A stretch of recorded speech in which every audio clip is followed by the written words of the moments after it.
Hello. We're back once again with another stream.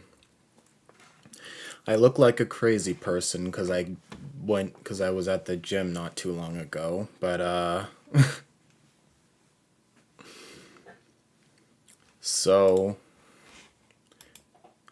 I'm gonna do not a Splatoon video reaction this time around. I wanted to look at this because, you know, you've all seen the lightsaber video, so I thought, you know what, I've introduced Star Wars, let me try to continue on with it. But I actually found this kind of interesting. Like, this was new to me. I never saw this until now, but it's the original episode 9. I wanted to see what this one was about because, you know, I was a huge advocate for the sequel trilogy, and then it ended up being terrible. So I'm curious what we could have gotten. At an SNL after-party years before The Rise of Skywalker came out, then director of Episode 9, Colin Trevorrow, and Daisy Ridley met for the first time. Eager to learn about her character's fate, Daisy immediately asked Colin what happens to Rey. In order to preserve the secrecy of the film, Colin led Daisy away from the party and quietly told her what happens to her character in Episode 9, which allegedly brought tears to her eyes. Lucasfilm president Kathleen Kennedy, however, wasn't as emotionally moved. You're demoted. As not long Of course she wasn't moved. What happened? Did he kill Rey off at the end or something, and that's why it didn't match with her, like, feminist outlook she wanted to impose on Star Wars?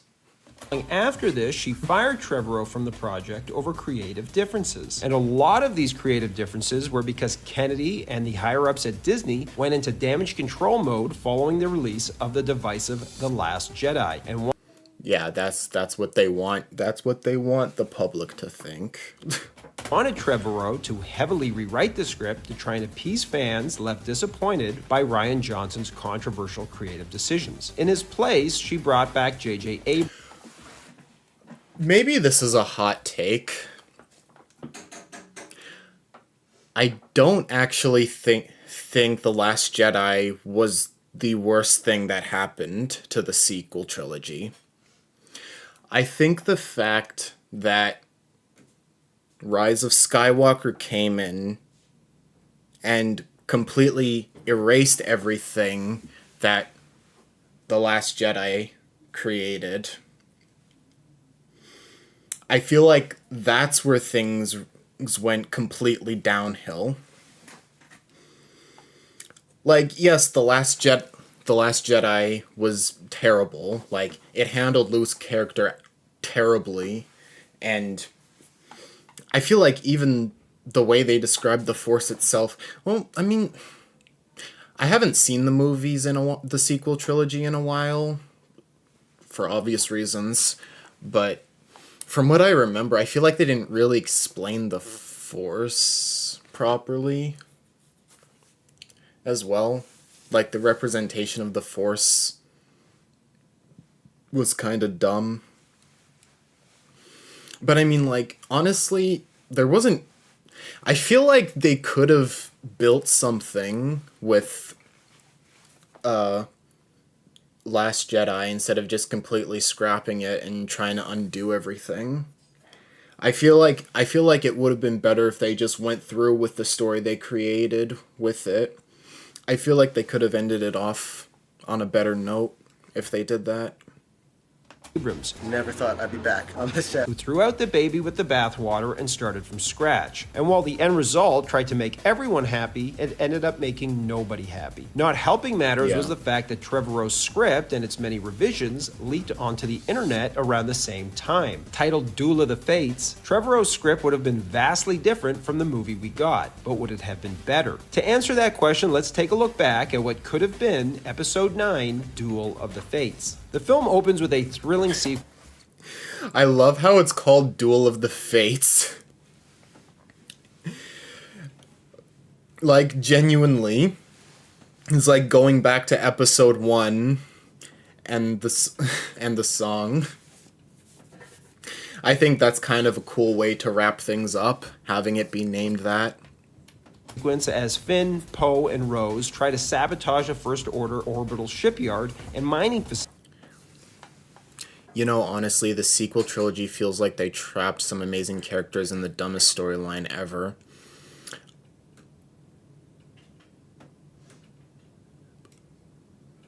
I feel like if we're talking about sequel trilogy original characters, I feel like the only... that's not true. I think, yeah, no. I think the only, good, like, cool-sounding characters were Kylo Ren and Finn. Like, Rey is just Luke with the cheat codes on, and Poe is just Han Solo without the character arc. And I mean, like, even Kylo Ren is just basically Darth Vader with an emotional filter on. Which...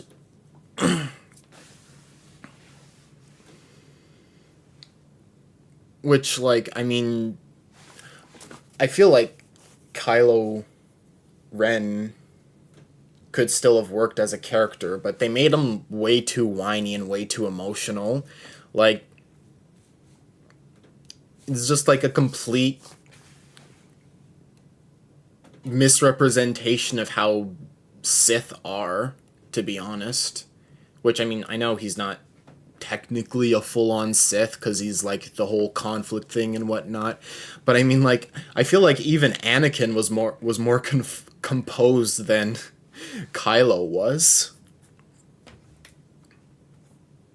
Facility that looks like it's out of Halo. As things begin, the film opens with a thrilling sequence as Finn, Poe, and Rose try to sabotage a First Order orbital shipyard and mining facility that looks like it's out of Halo. As things begin to go awry, Rey swoops in to save the day dressed in disguise as a Tusken Raider, throwing off her robes to reveal a dark outfit that closely resembles Luke's in Return of the Jedi. Oh, and by the way, she's wielding a blue double-bladed lightsaber. Oh my gosh. Thank you. Why? It was literally so perfect. I don't know why they didn't give her a double-bladed lightsaber. More isn't like wasted potential if I'm yeah. Yeah, the characters were definitely wasted potential. But I mean, like, they were really just copy-paste of the original trilogy characters with no substance to them, more often than not, to be honest. I feel like the sequel trilogy was very unoriginal and didn't really try to do anything new. But, like, this is what I'm talking about. Like, they could have done something like this. I mean, like, her outfit is obvious fan service, but it looks cool. At the end of the day, Star Wars was about looking cool. And it's like, the whole double-bladed lightsaber, like, this was so... I thought they were gonna do that from, like, because of what the staff she had in episode 7. It's like, it felt so... It was a no-brainer. And it's, like, baffling to me that they didn't go through with this. In Force Awakens, as soon as I saw her wielding a staff, I thought they were for sure setting her up to eventually He's talking about it right now. Lightsaber, and was disappointed that she didn't in Rise of Skywalker. It felt like such an obvious evolution of her weapon. In this script, however, she's built a hybrid of her staff and what remains of evolution of her weapon. In this script, Are these like silver stormtrooper suits? Or is this like armor? I mean, the stormtrooper suits are armor, but I mean like conventional armor, not stormtrooper suits. They kind of look like a... This, like, part here kind of reminds me of Darth Vader's suit for some reason. Script, however, she's built a hybrid of her staff and what remains of Luke's old lightsaber. Anyway, the game See, that would have been cool. didn't in Rise of Skywalker. It felt like such an obvious evolution of her weapon. In this script, however, she's built a hybrid of her staff and what remains of Luke's old lightsaber. That's cool, and that makes sense. Like, I mean, technically it's not even Luke's lightsaber, it was Anakin's, but I digress. It's still, like, that would have been the perfect opportunity to explain how she got a double-bladed lightsaber, is that she just made it out of Luke's saber. I don't know. Yeah. Anyway, the game's plan sort of failed. I don't know how this is... Like, most of the stuff just feels like a no-brainer, man. I don't know how the higher... Like... I mean... I don't know. But they do manage to escape with a massive Star Destroyer and deliver to Leia a hybrid of her staff and what remains of Luke's old lightsaber. Anyway, the gang's plan sort of fails, but they do manage to escape with a massive Star Destroyer and deliver to Leia at a Resistance base. Now, a good chunk of the film takes place on Coruscant, which has become an oppressed planet in decay occupied by the...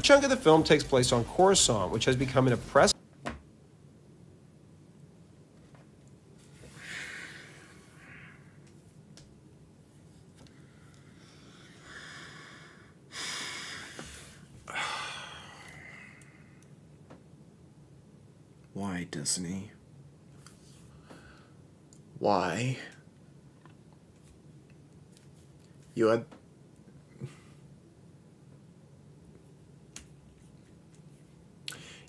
You know the term snatching victory from the jaws of defeat?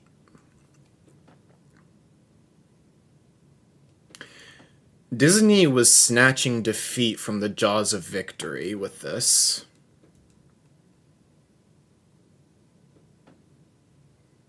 How do you reject this? This would have been so cool. Planet in decay occupied by the First Order. Hux rules as Chancellor with an iron fist, and when we first meet him, he's executing a traitor via lightsaber guillotine. Cool. He also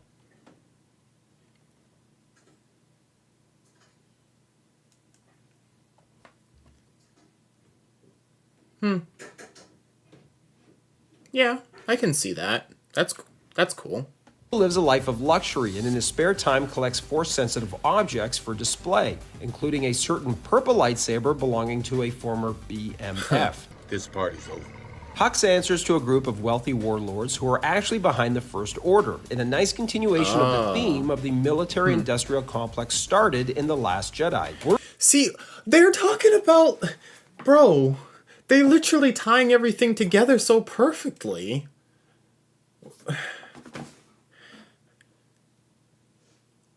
Like, this is Ian Flynn levels of tying things together. How do you mess this up? How do you see this and be like, yeah, no, we don't like this. We're not including... This is what happens when an entertainment industry cares more about money and messaging than just simply telling a good story. Insane. Worried that Rey is a symbol of hope that could inspire the people to revolt, they put pressure on Hux to hunt her down and kill her. He reassures him that the Knights of Ren are on it, which was nice to read since after being briefly introduced in The Force Awakens, they were never really explained or given anything of substance to do, apart from being quickly dispatched in Rise of Skywalker. So, bro, the Knights of Ren was such a wasted concept. I mean, every concept in the sequel trilogy was wasted, but, like... This could have been the closest thing we got to the Inquisitorius. This could have been the closest thing to that. To live-action Inquisitorius. And then they just did nothing with them. And then we got the Inquisitorius in the Obi-Wan Kenobi show, and they also didn't do anything. Seeing them here play a major role in the story is not only something I expected out of the third film, but happy to see was the original plan. We drop in on Kylo Ren on Mustafar in Vader's castle. He's watching a Sith holocron of Palpatine giving contingency orders to Vader, which he recorded in case of his death. He instructs Vader to take Luke to go see Tor Valum, a Sith master and Darth Plagueis' teacher in the Remnicor system. After scanning Kylo's face, however, the holocron realizes Kylo is not Vader and hits him with lightning, burning his entire face. Kylo then undergoes an operation similar to Vader's as smelted Mandalorian armor is applied to his face. Oh, wow. Before he receives a new helmet. He also chucks Vader's old melted helmet away after finally realizing the reason Vader failed was he allowed love to cloud his judgment, vowing not to make the same mistake. When we first met Kylo, he was a bratty Vader wannabe. So to finally see him stop idolizing Vader, yet basically becoming his own version of him, was a nice, ironic arc for his character to go through versus... See, that would have been cool. Like, you have a character that's obsessed with Darth Vader, so much so that he wants to be him. And then, you know, he tries to see everything that he can, or learn everything he can about Vader, and then realizing why he failed, and he's just like, okay, I'm gonna do better. Like, that is probably the smartest, like, the best way you could have gone about writing him. Because the thing about idolization characters, like characters that idolize another character, is that you run the risk of making them just a worse version of the character that they idolize, and Kylo Ren was unfortunately one of those characters. So the only way for them to really, like, have a character like that and still be interesting is to simply just make it so that eventually they realize their shortcomings and their mistakes is just like, okay, I'm gonna do better.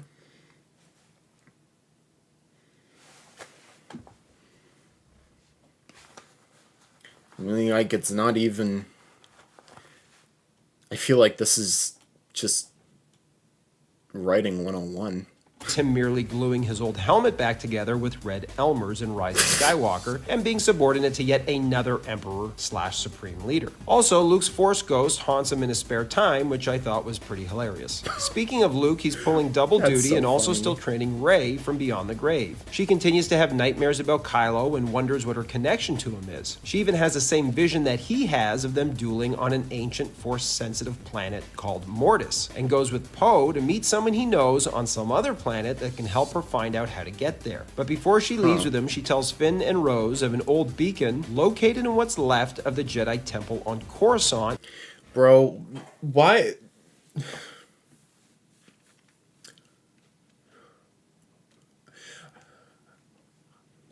I don't know if this is a hot take or not, but I unironically liked Rose in The Last Jedi, and it made me so upset that they just sidelined her in Rise of Skywalker.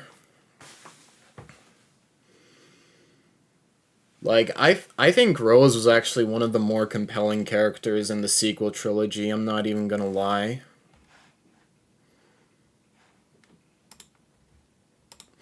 So... I'm just sitting here like, how is it that you're able to just,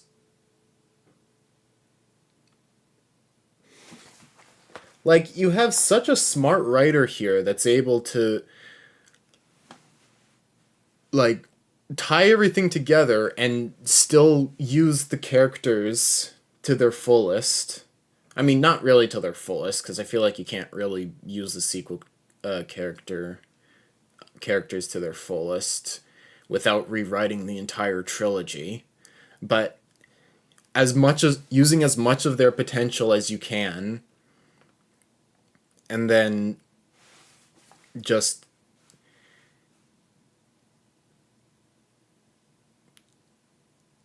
they just throw it away. Like,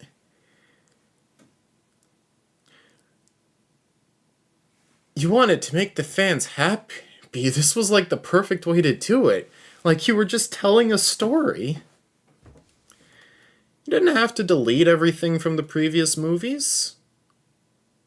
That can send a signal to the rest of the galaxy calling for help. So off go Finn and Rose to find and activate this old beacon, while Poe takes Rey and Chewie to a planet called Bonadin that is basked in perpetual sunset. This is at least more visually interesting than in Rise of Skywalker, where they travel to yet another desert planet. By the way, when I say they leave, they really leave, and fast, because the planet they're on comes under attack by First Order forces, just like at the Battle of Hoth. And with that, we're off on our adventure. Meanwhile, Kylo reaches the remnant to activate this old beacon, while Poe takes Rey and Chewie to a planet called Temple on Coruscant that can send a signal to the rest of the galaxy calling for help. So off go Finn and Rose to find and activate this old beacon, while Poe takes Rey and Chewie to a planet called Bonadin that is basked in perpetual sunset. This is at least more visually interesting, called Bonadin. Wow.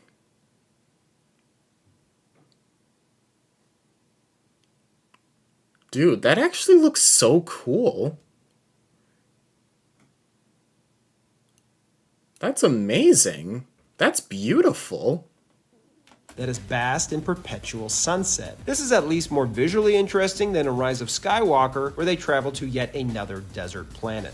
By the way, when I So say they original. leave, they really leave, and fast, because the planet they're on comes under attack by First Order forces, just like at the Battle of Hoth. And with that, we're off on our adventure. Meanwhile, Kylo reaches the Remnicor system and locates Sith Master Tor Valum, who is a 7,000-year-old alien. Why he's chilling on this planet alone is beyond me. At least Yoda was in hiding. Anyway, Valum teaches Kylo how to cheat death. I mean, it's possible he could have just been hiding as well. I mean, I'm sure they would have explained it in the script. By draining the life force from other living things, and a nice callback to Revenge of the Sith. Is it possible to learn this power? Not from a Jedi. After undergoing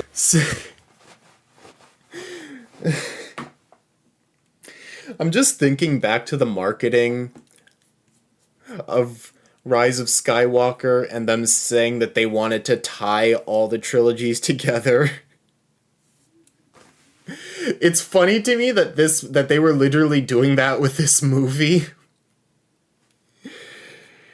But then they scrapped it in favor of J.J. Abrams' more lazy attempt at it. With Darth Sidious, Palpatine just coming in again and just being like, the power of the dark side is a pathway to many abilities some may consider to be unnatural. Yeah, good job tying the story together, guys.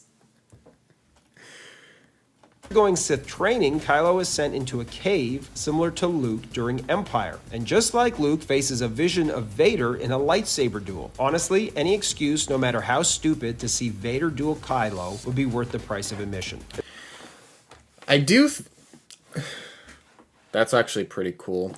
I do think, though, that I feel like this is a bit of a cop-out again, because this is just suffering from the same, like, issues that The Force Awakens suffered from, where it was just basically a copy-paste of A New Hope. This kind of just feels like a copy-paste of Empire. Which, I mean, is not the worst thing ever, but it's just like, make something original. Like,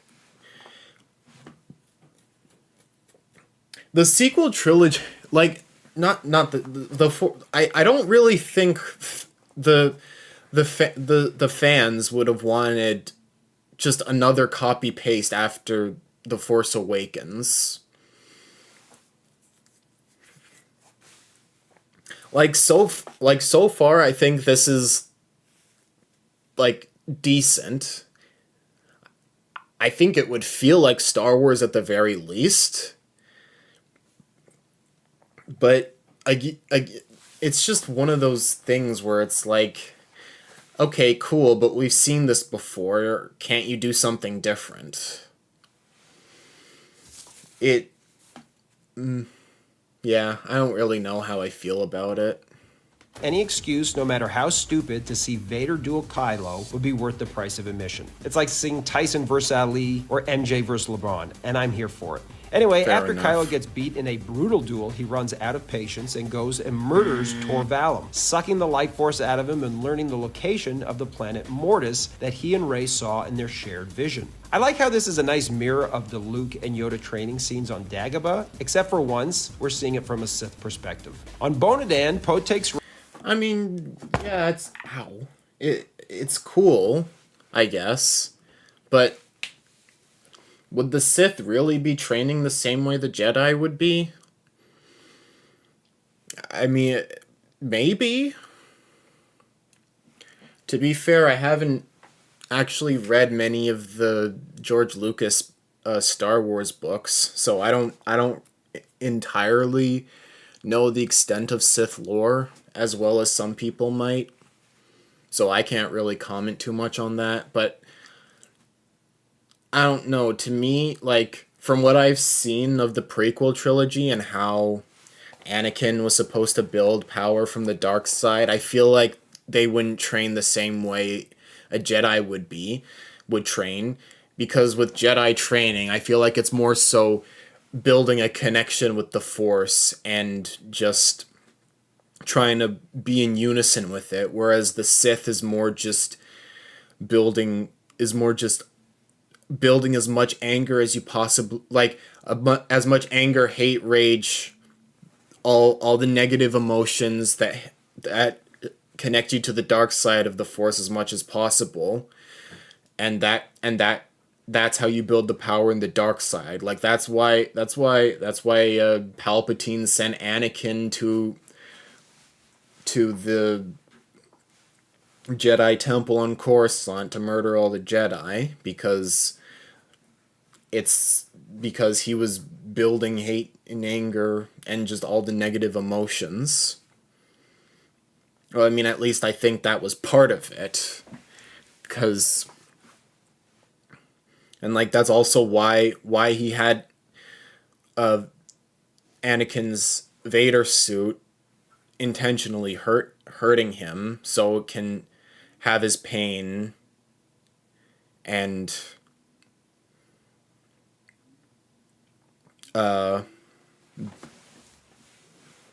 yeah, like, so the more pain he has, the more powerful in the dark side he is. Yeah, that's what I was trying to say. Like Count Dooku did when training Savage Opress. Yeah, I haven't seen much of Star Wars outside of the movies and the live action shows. I've been wanting to watch the Clone Wars. I haven't seen it yet. I don't know. I feel like I was just kind of Star Wars'd out after a few of the shows that I'm not going to name because I don't want to get dogpiled by hate.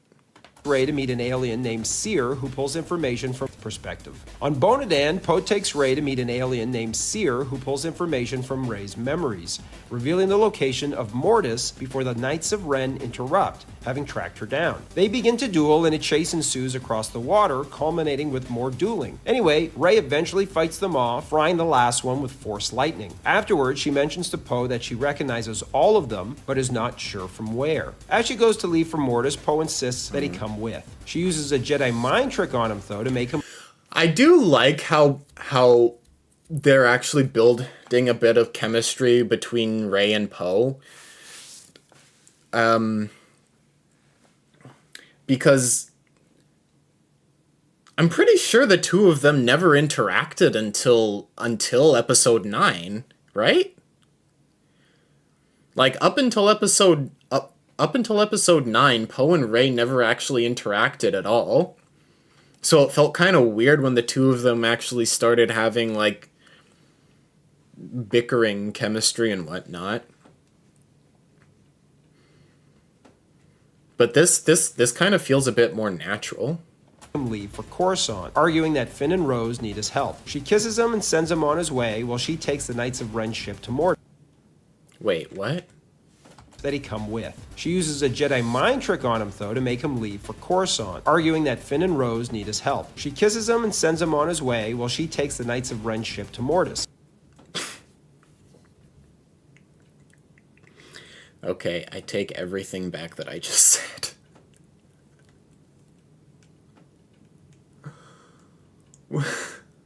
Why?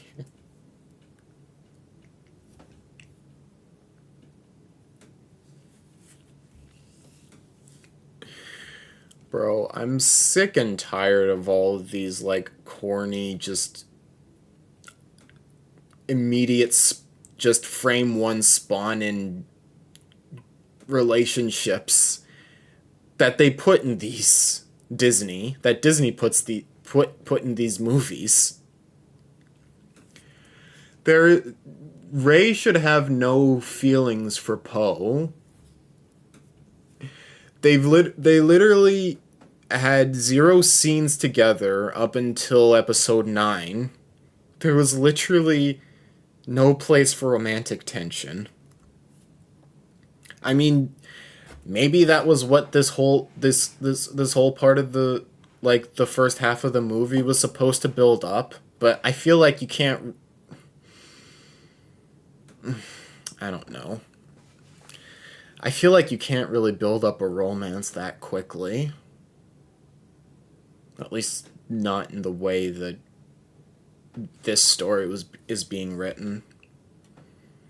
I feel like it would make more sense if it was Rey and Finn, just from a story perspective, because the two of them have just spent more time together. I feel like this romance subplot between Rey and Poe is kind of underdeveloped and totally unnecessary, but yeah. Moving on. On Coruscant, Finn and Rose Exactly. are able to activate the Republic-era Jedi beacon, which sends a distress call across the galaxy pleading for help. But it's only active for a short time as Kylo Ren uses the Force from wherever he is to turn it off. Seeing clearly matters. Okay.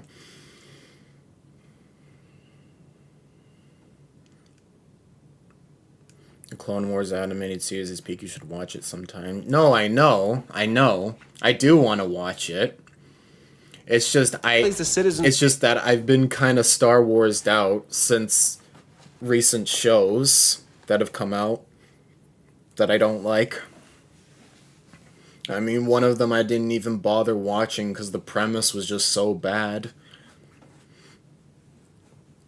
But yeah, I probably will watch it eventually when I'm feeling like watching Star Wars content again. As Kylo Ren uses the Force from wherever he is to turn it off. Finn rallies the citizens of Coruscant to rise up and overthrow the First Order. He also convinces a number of stormtroopers to join them. This is a big deal and a character beat for him that was not only logical but incredibly satisfying. It's at this point that Leia shows up in the stolen Star Destroyer as well as Poe in the Falcon. Even Chewie gets his due and hops in an X-Wing and kicks some butt. A massive aerial battle ensues in the skies above Coruscant. While on the ground, Finn leads the uprising using stolen AT-STs. Eventually, a fleet of Star Destroyers show up and gain the upper hand. But when all seems lost, Lando shows up with a ragtag fleet of smugglers answering the distress call. So it's basically the same as the finale of that we got. I mean, fine. I mean, as long as the choreography was better than what was in the final, I think it could work. This turns the tide as the Resistance finally defeats the First Order. Realizing all is lost, Hux takes Mace Windu's purple lightsaber that he has displayed in his collection and impales himself on it. Rose has a lot to do here too. At one point she's captured, but eventually escapes, and also reprograms the massive First Order ship that hovers above the city to collide into a planet when it jumps to hyperspace during its escape. All in all, this is a much more satisfying and logical climax than Finn going horseback riding on the surface of a Star Destroyer above Exegol. Exegol, which is a Yep. planet that means nothing to us. Welcome to Exegol! Here we get to see the people of Coruscant and make an emotional connection with them, and we root for them as they take back their planet and their freedoms against the oppressive First Order. While this is all happening, Rey pilots her craft through a black hole before coming to a planet shrouded by darkness. This is Mortis. After she lands, she enters an ancient Jedi temple where she finds Kylo waiting for her. He asks her to join her, but she refuses before she finally realizes that she was hidden on Jakku to protect her from Kylo, who murdered her parents with the help of the Knights of Ren on Snoke's orders, as he didn't want anyone alive who could potentially challenge him.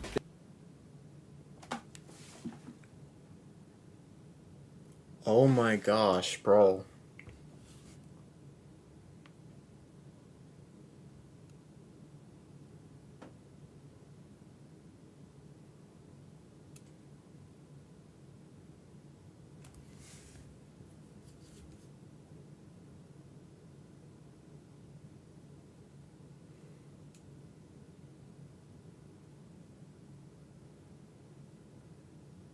I was about to say that's like a really cool, that's a really good way to tie it together, but now I'm thinking about it and I'm just like, wait, how would this work?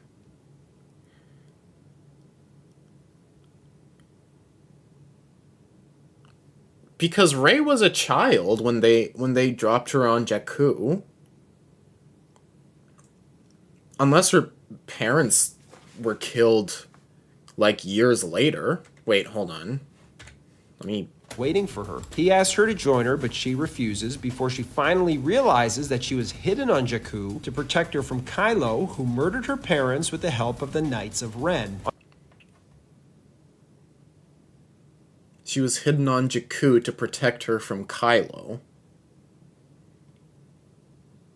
But yeah, that wouldn't make sense timeline-wise, because she was hidden on Jakku when she was a kid. So, if we're looking at the timeline, Kylo would also be a kid, and he would be training with Luke in the Jedi Temple. So he wouldn't be Kylo Ren at that point. Unless I'm missing something. Or did they, like...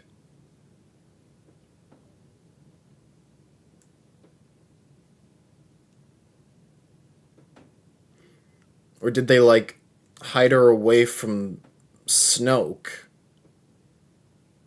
And then, years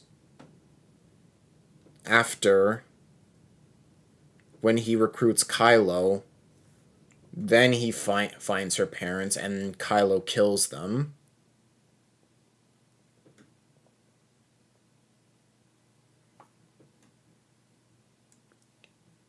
I mean, I guess that could work.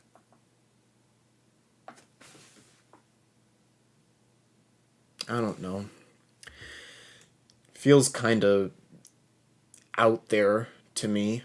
On Snoke's orders, as he didn't want anyone alive who could potentially challenge him. They begin to duel on the steps of the temple under the pouring rain before Kylo strikes a wicked blow across her face, blinding her. Kylo returns to the inside of the temple but finds it empty, apart from Luke's Force Ghost, who tells him he can't win and that Kylo's no Skywalker. Outside, Rey climbs to her feet, wraps a piece of cloth around her head, covering her eyes, and attacks Kylo inside the temple, resuming the duel and using the Force to guide her in a nice callback to A New Hope. Rey gains the upper hand and slices Kylo's hand and hilt in half. But as Rey stands over him, Kylo becomes enraged and sucks the living life force right out of her, nearly killing her and restoring his hand. Leia feels this disturbance from Coruscant and using the Force speaks to Kylo and pleads with him to stop short of killing Rey. As love fills his heart, he takes Rey's hand as the living Force flows back into her. As Kylo dies, he tells Rey her last name, Solana, before both combatants collapse, having fought to the death. My only problem with this is Kylo has been shown love before from both his parents, so why he chose now to finally accept their love isn't really explained or justified, making it a pretty abrupt face turn. I think the idea... Yeah, I feel like this...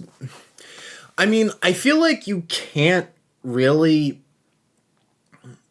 write Kylo to have a redemption arc with the way he was written in the first two movies. Like, I just think it's not possible.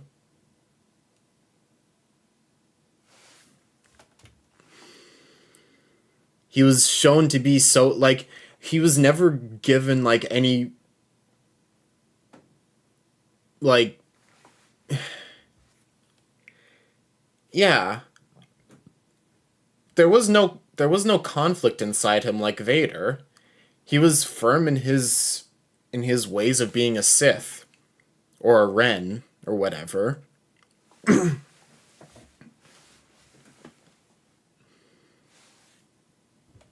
idea here is great, but the execution is kind of weak.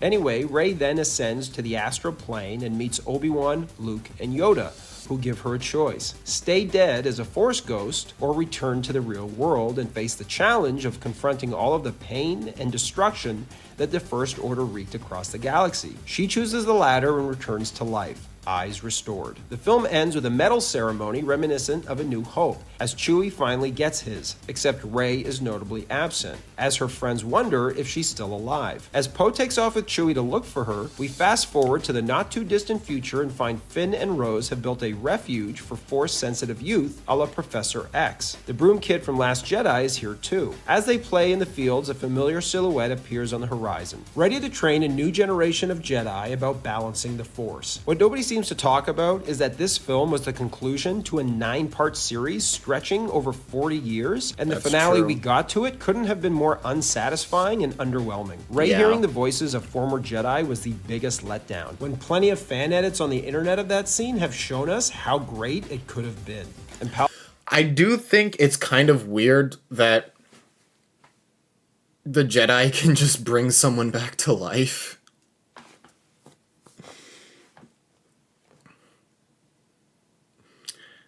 Like, I don't know how I feel about that. It just feels like a cop out, to be honest.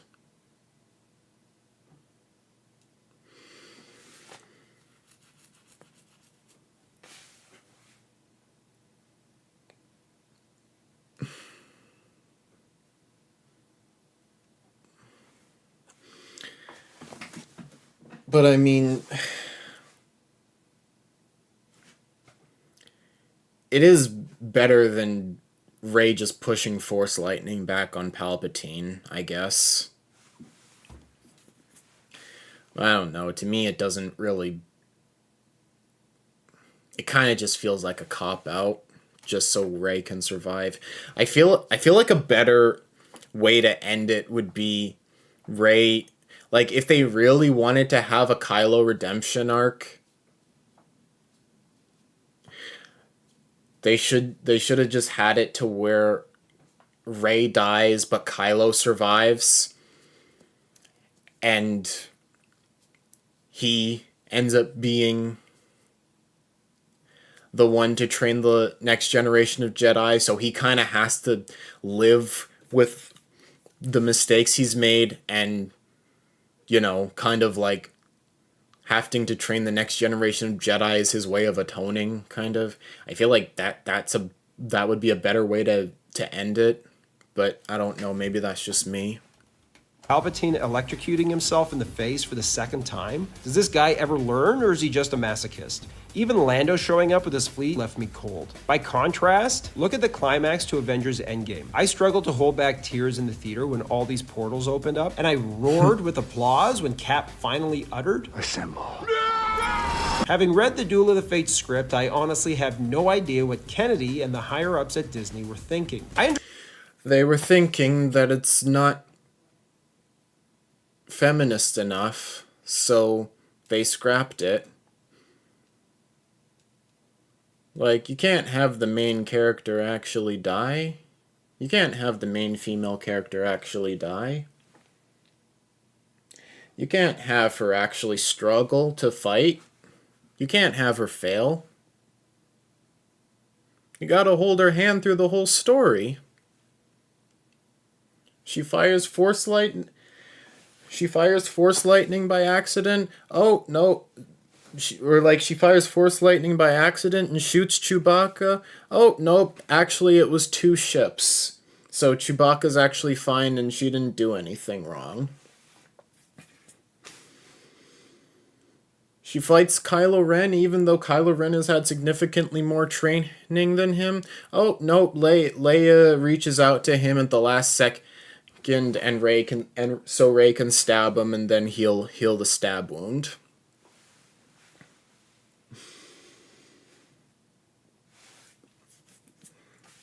She dies in the battle against Palpatine. Oh, no, Kylo Ren comes back from a bottomless pit somehow and brings her back to life and dies in the process.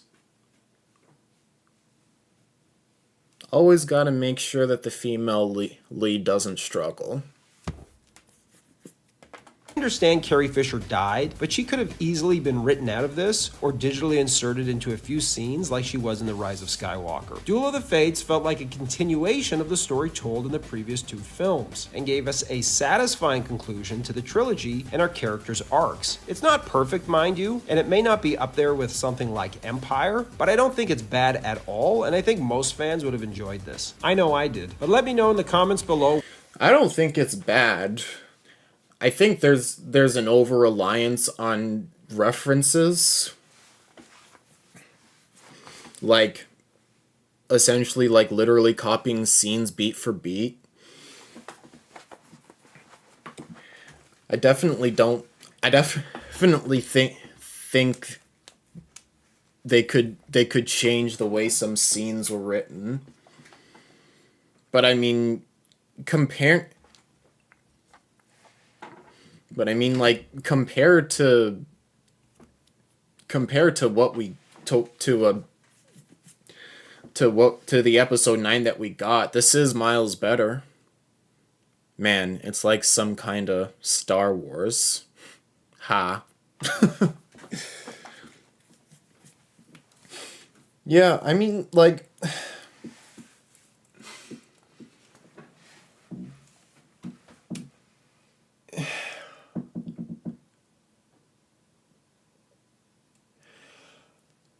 I feel like this one still kind of suffers from some of the same issues that the final film does suffer from, but not as bad. Like, they're not as significant. It's like, you know, at least they were able to make something that doesn't completely, like, disregard what the other two films created. And, you know, at least they tried to tie everything together in a cohesive way. I do think some things are kind of stupid, like Kylo Ren basically having the same Darth Vader scene that Luke had in Empire. I feel like that doesn't need to be there. I feel like the whole Rey resurrection thing is stupid. I thought it was stupid in the final, and I think it's stupid here. I think the Kylo Ren redemption arc is also stupid. Like I was saying, I feel like if you really want the Kylo Ren redemption arc, Rey should be the one to die and Kylo should be the one to survive and have to rebuild the Jedi Order. Because at least then maybe you can work towards that and build it up in the last movie. But it's like with this, like, there's no, like, even with this specific script, there's no indication that Kylo has conflict. It's literally not until, like, the last second that he's like, okay, yeah, no, I'm not doing this. It's like, okay, but why are you not doing this? It doesn't make sense that you just suddenly 180 after hearing your mother's voice. I mean, I guess it was kind of alluded to in episode 8. But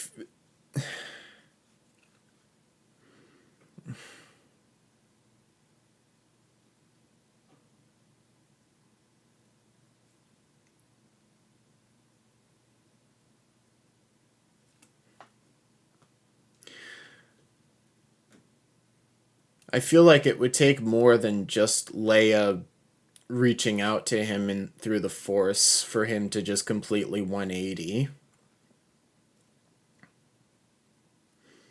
Like, why not see him in person? That's actually a good point. Do Leia and Kylo ever like interact face to face in the original trilogy? I don't remember. Because in Episode 7, it was Kylo and... Yeah, Episode 7, it was Kylo and Han.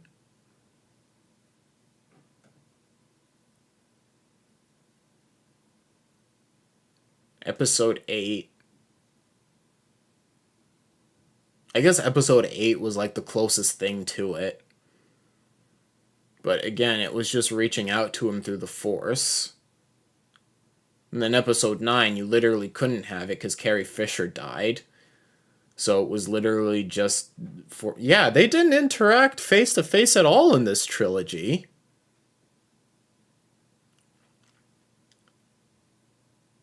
Man. Which version of the film you prefer. And don't forget to like. Okay, yeah.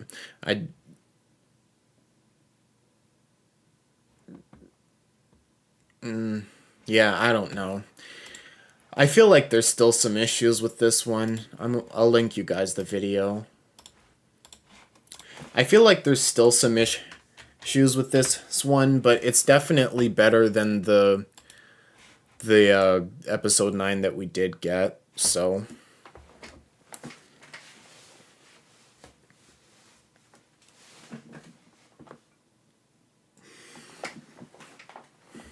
You know, at least they respected the source material as best as they could with what they had. And at least they tried to tie everything together properly. Why does my Switch not want to turn on?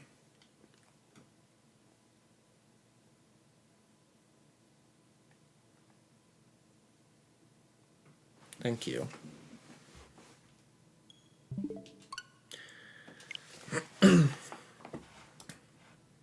Anyway, now we'll go on Splatoon.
Lucky's dad.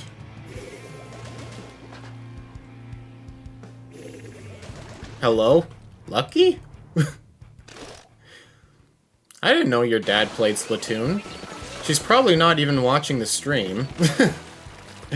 That's funny.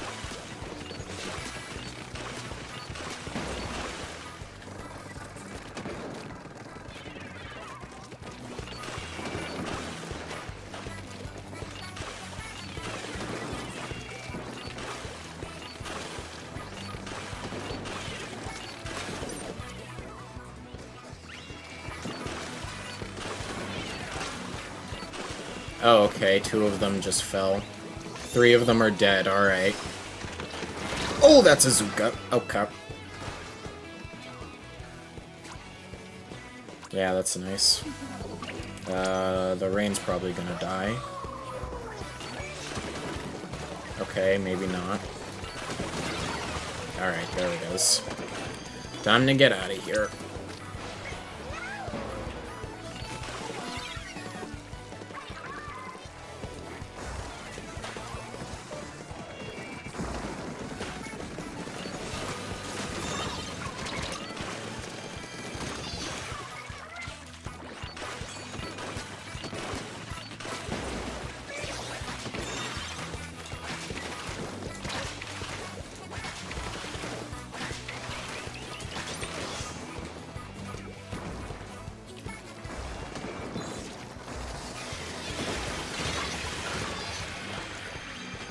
Okay, that was a thing that happened.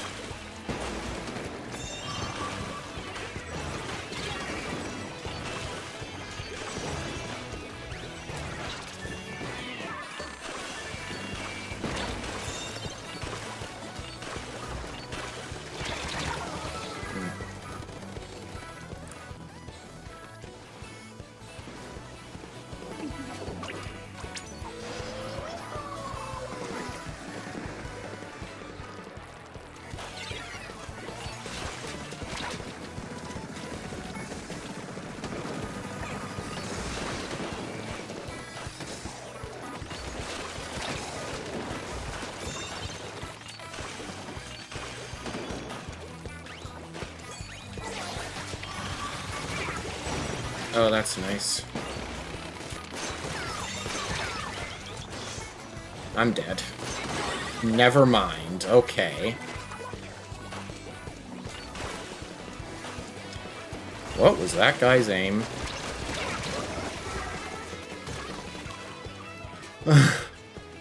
I don't know how you messed that up, I'm not gonna lie. I'm dead. I'm not dead. What the heck is happening?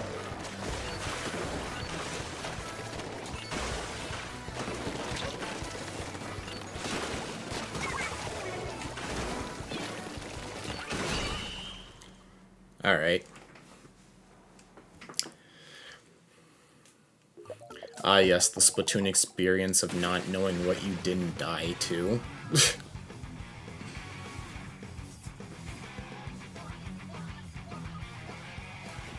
I don't know, man. Just casually kill 3 people on in Zipcaster, cause why not?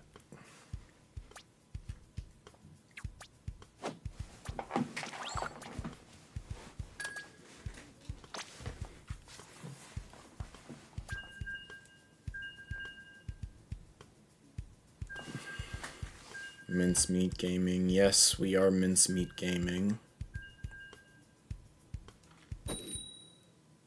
Oh, okay, I just watched it back on stream. It looks like the Kraken ran out literally the instant I landed on my recall point. That's crazy.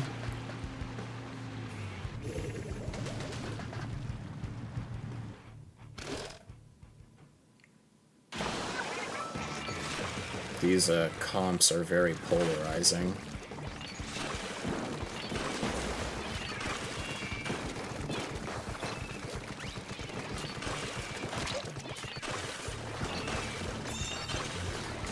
Why are we running forward with the Rainmaker with no one there to support you? I'm dead. I'm not dead.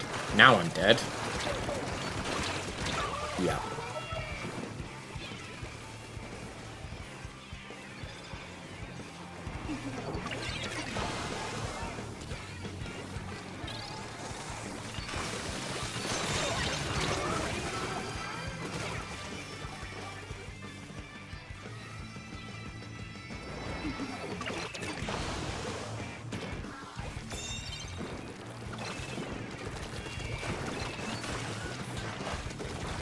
Can we stop holding forward, please? Wait for the rest of us.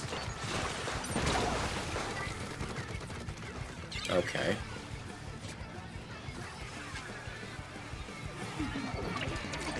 We are still holding forward. No thoughts, just hold forward.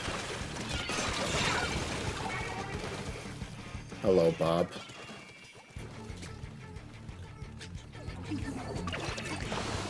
I'm fighting for my life with this checkpoint, dude.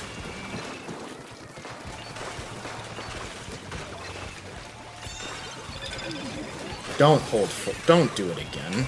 Please don't do it again.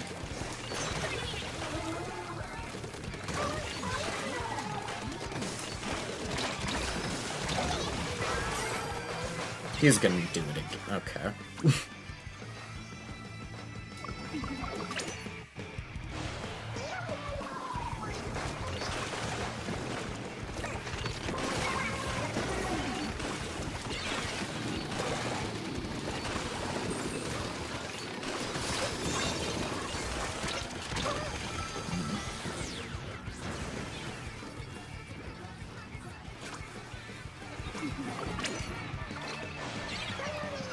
We literally have the better comp and we're still losing. Okay.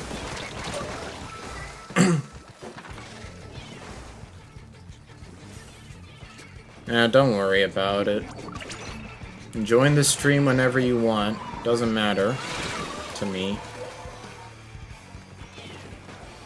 I mean, all you really missed was a reaction to a Star Wars Episode 9 script. So, you didn't really miss much.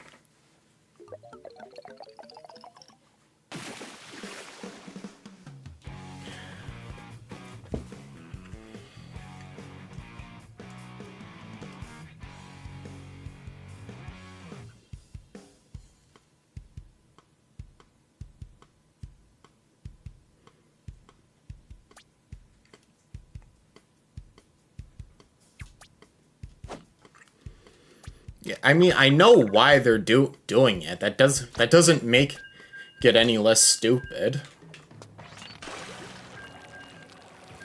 Like sure, they're dumb, but again, this is X rank.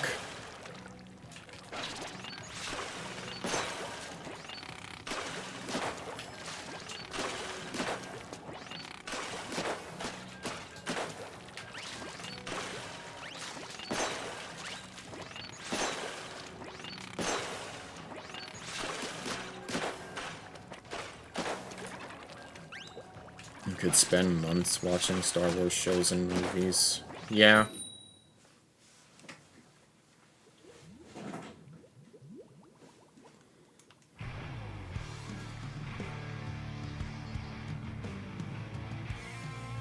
Oh, these are familiar names. The ones on the other team. At least a couple of them are.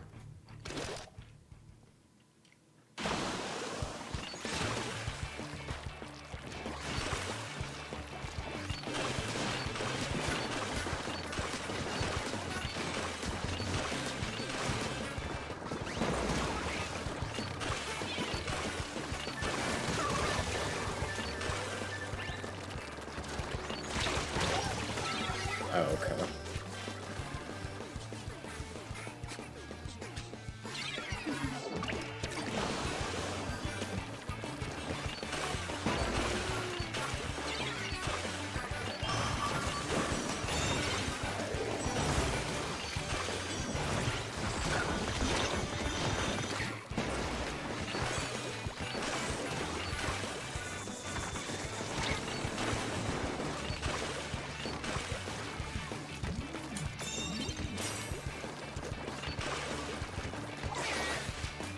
Oh my gosh.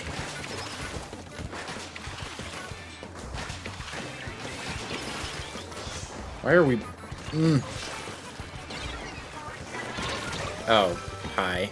Okay.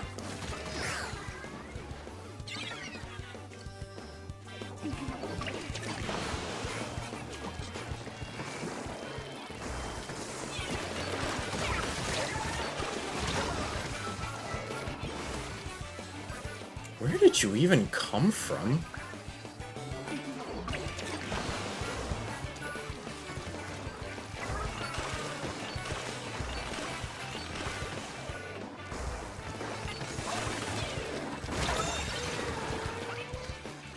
Well, I got him. Not that it's gonna mean anything. Okay, they just ran that.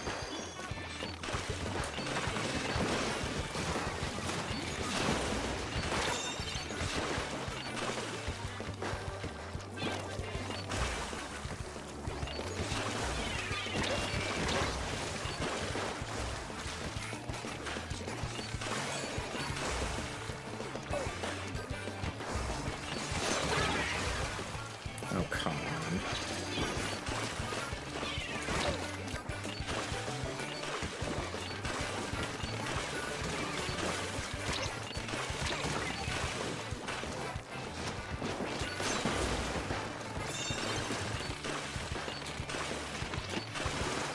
Why is there a clash behind us?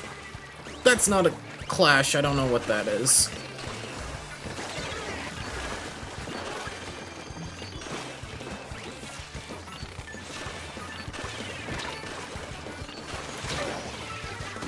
Alright.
Okay.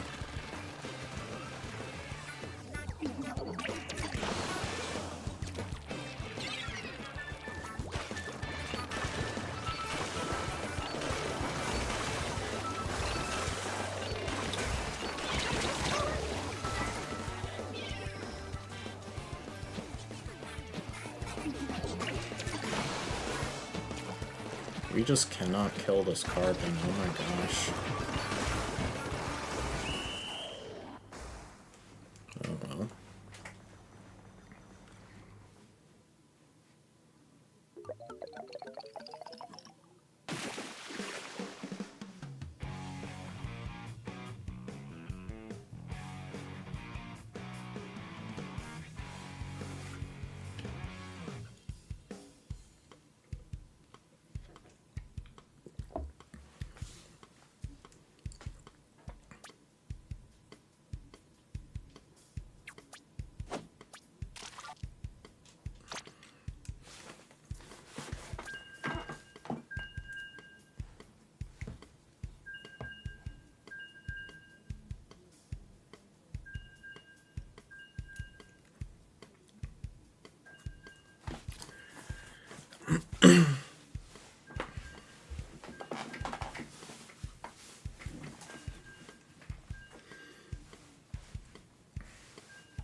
What the?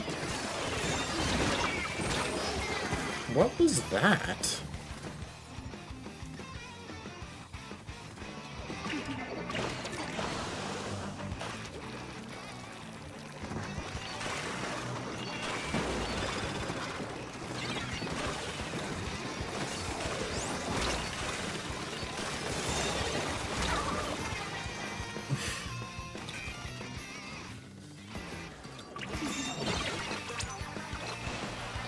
Bro, we really need to stop running willy-nilly when there's a literal carbon roller on the other team.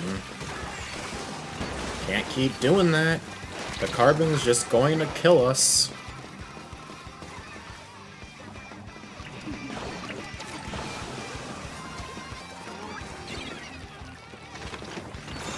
Yep, there it is.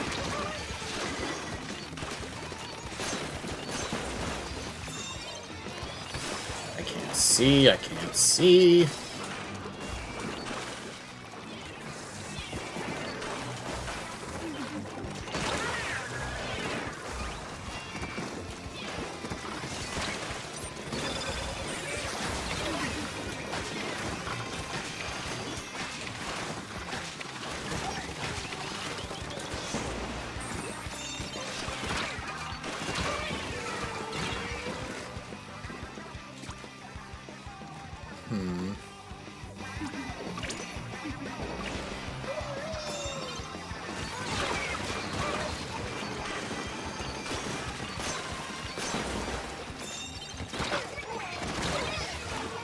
Okay.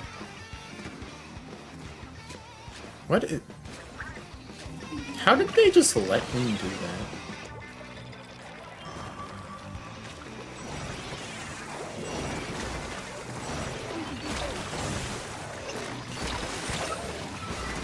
Okay, that was not smart.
Oh my...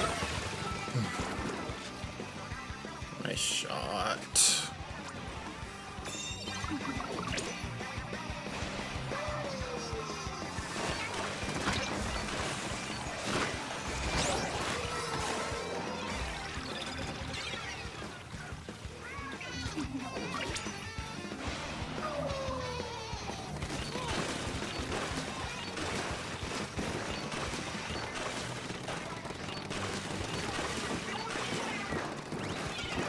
Can we please?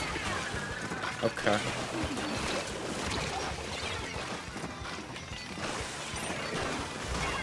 Okay, it's fine. I will just back up. Okay, now you're just invading. Oh my gosh. Ugh. The fumbling is crazy.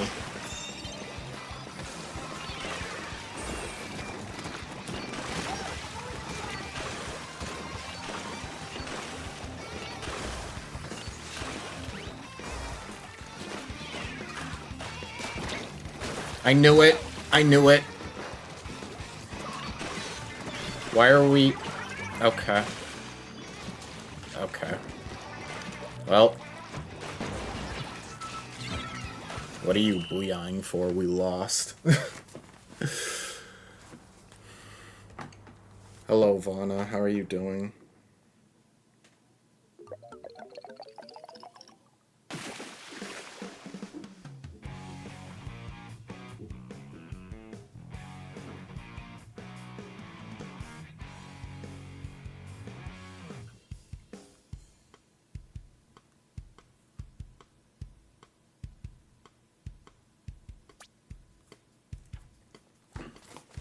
Stream's fine. I'm gonna get a really terrible X power, but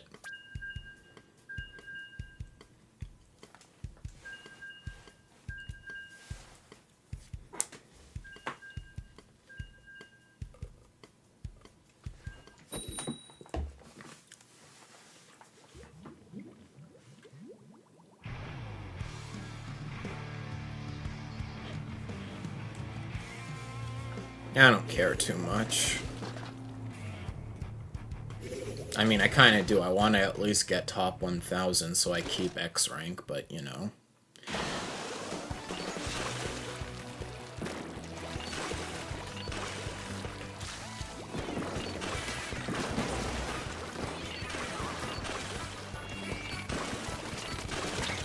Oh my gosh.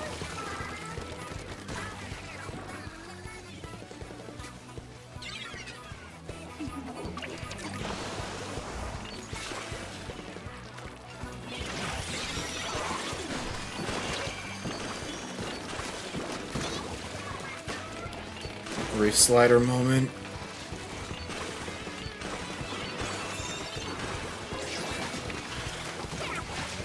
Oh my gosh, I can't believe that worked.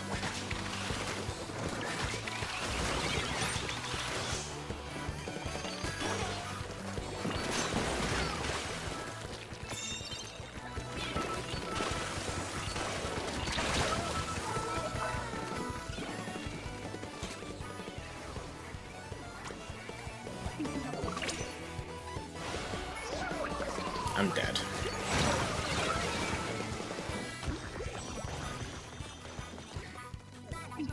That guy's also dead. Nope, somehow he's not. Okay. I don't know how he lived that.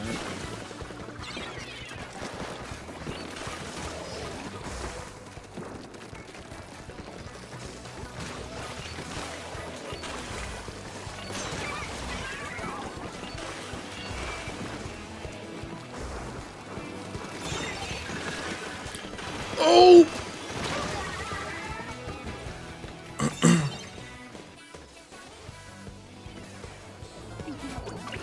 Oh, gee.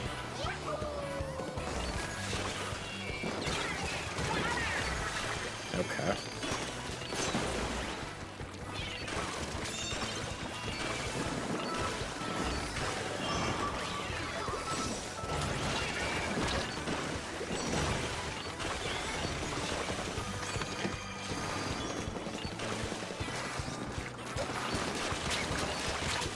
What? Okay.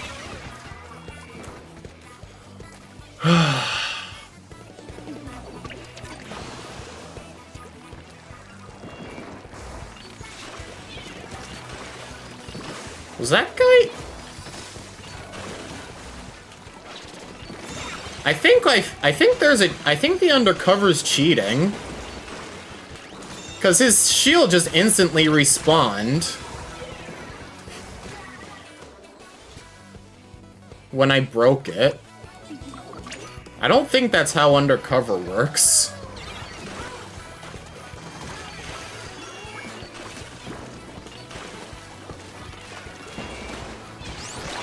Oh my gosh, bro.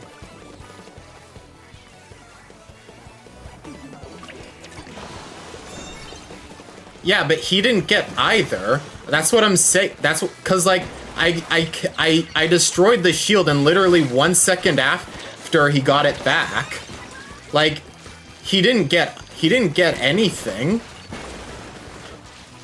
Okay, one of them just fell off the map. Okay, that's a Kraken. Alright. Infinite shield glitch.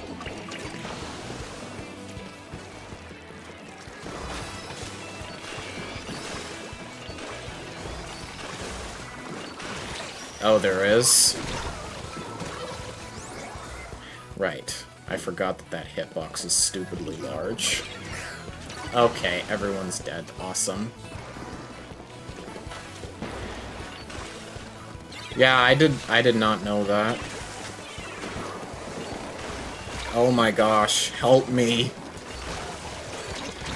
How are you not dead?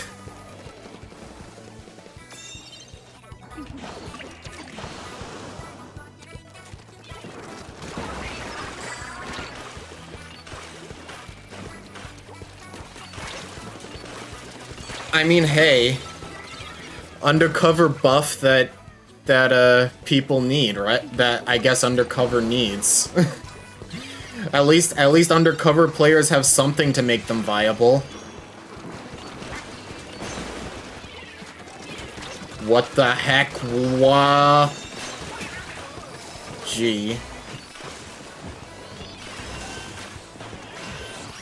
Well.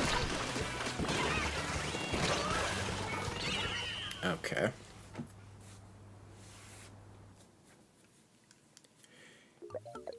No, but I'm saying, that's what I'm saying. They didn't get a kill or an assist. I broke the shield and it immediately respawned.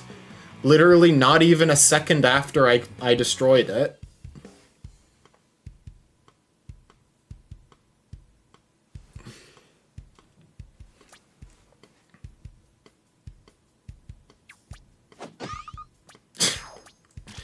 That is so bad. Oh my gosh.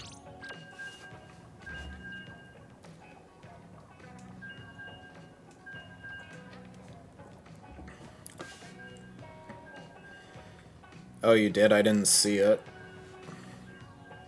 Or actually, I think I saw it. I didn't look at the video though.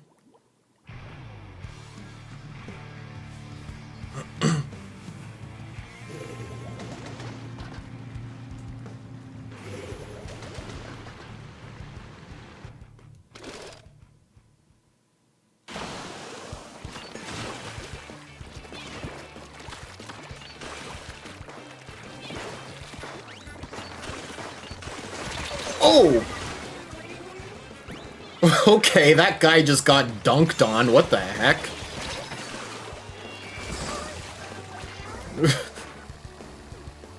That flick was crazy.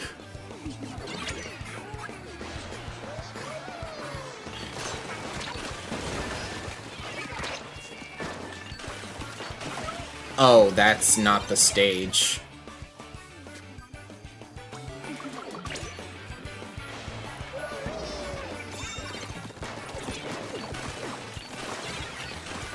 I thought I would fall into the pit.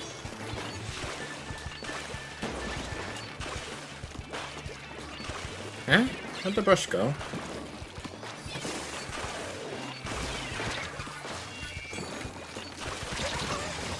Oh, okay.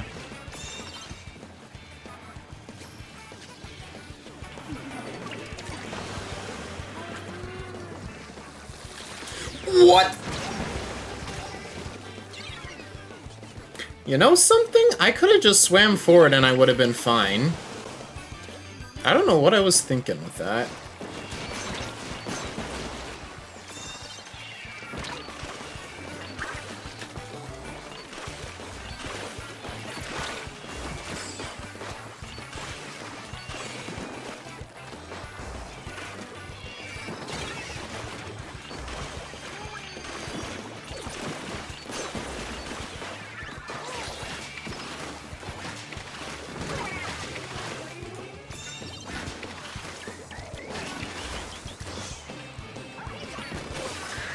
I'm dead.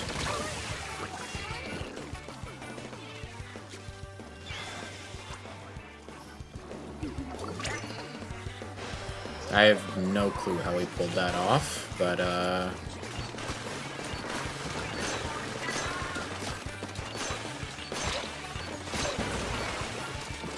let me just get lead! Okay.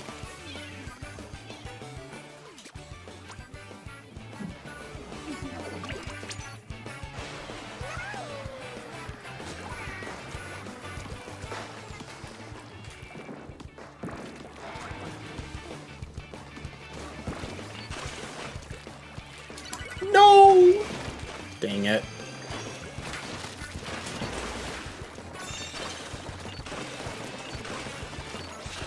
Don't.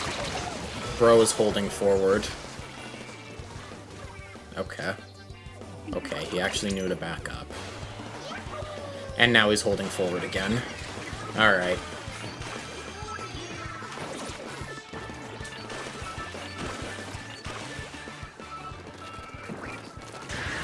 Okay.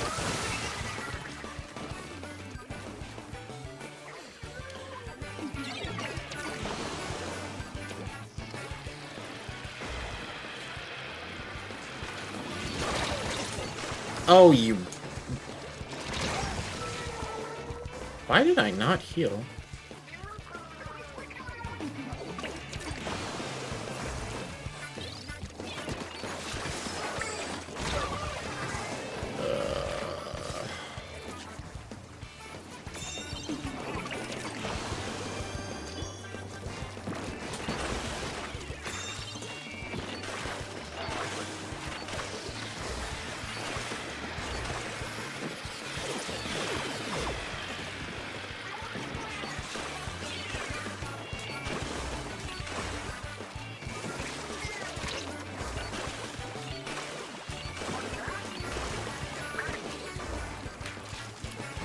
Why are we holding forward?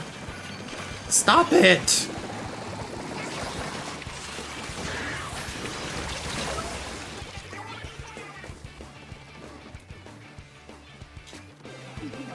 Please stop holding forward.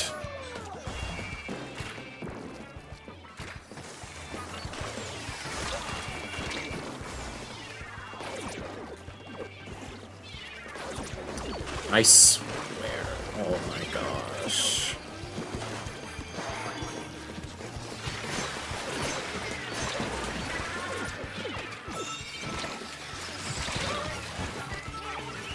Oh well. I probably should have shot a shot there, to be honest.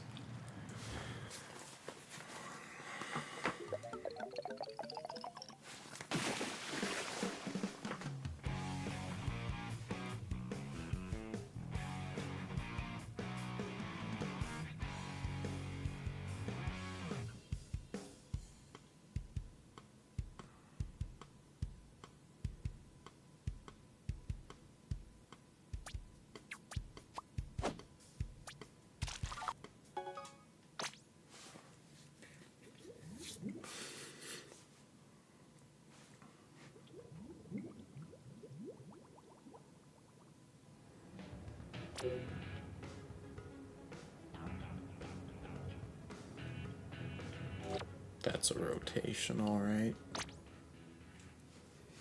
I think I'll do this.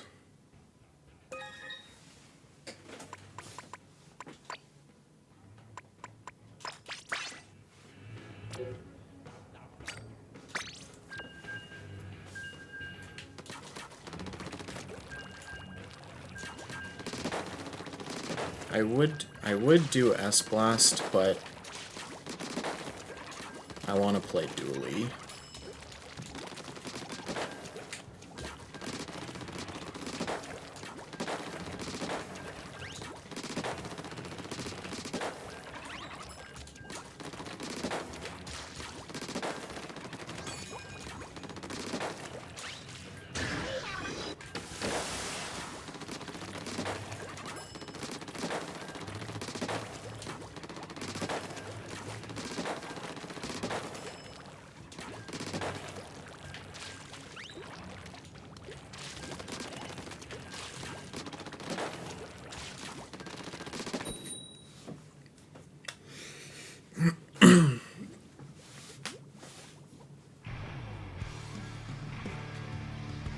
Pro Goose. Okay.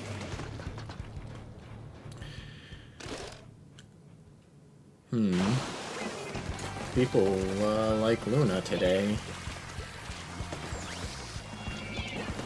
Last tower rotation I played, I also ran into a lot of Lunas.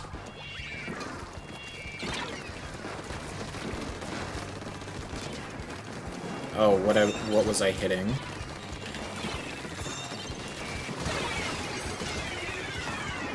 Okay, time to run.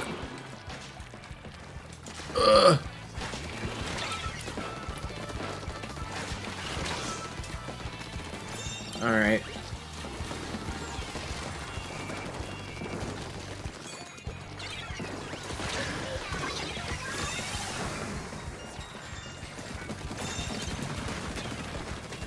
Okay, bye, I guess.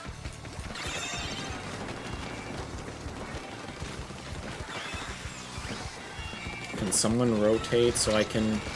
Okay.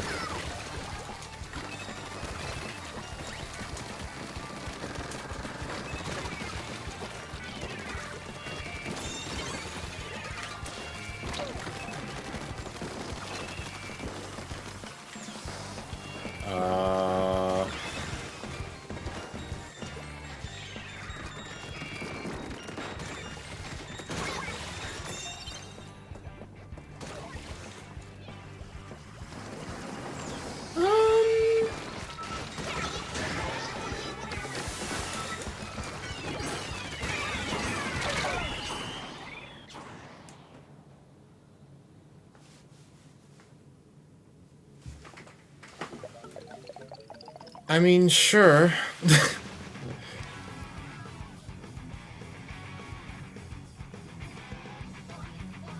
That was one of the matches of all time. I'm just peacefully sitting on the tower the entire time. Why not?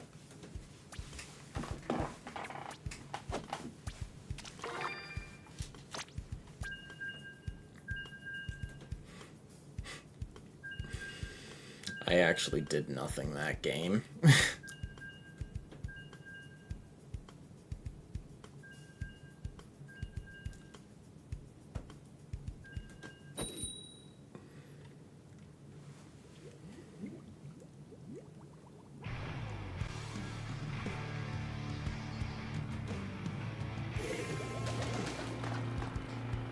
Okay.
What?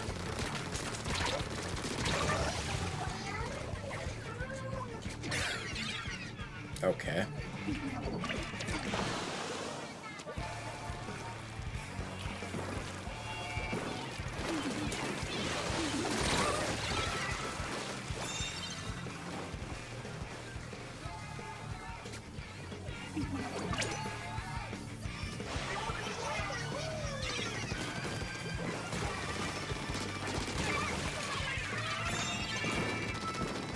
Holy double splat bomb.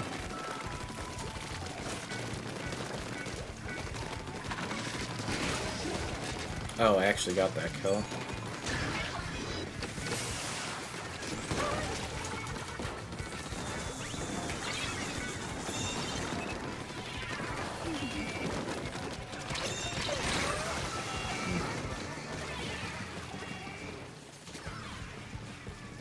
Oh, that carbon's probably... Yeah.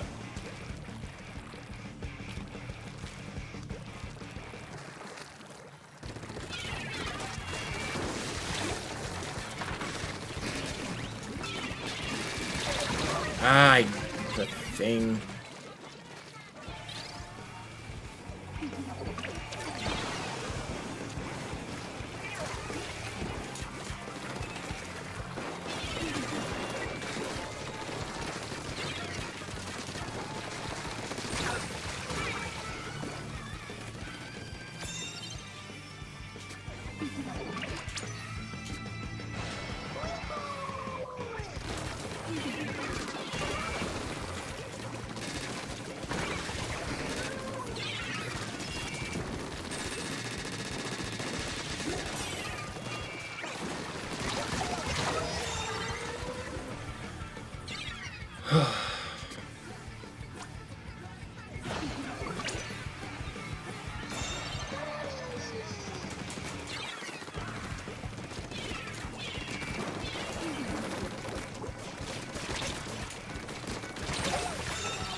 That was terrible aim. Bro, there's so many little structures on the map.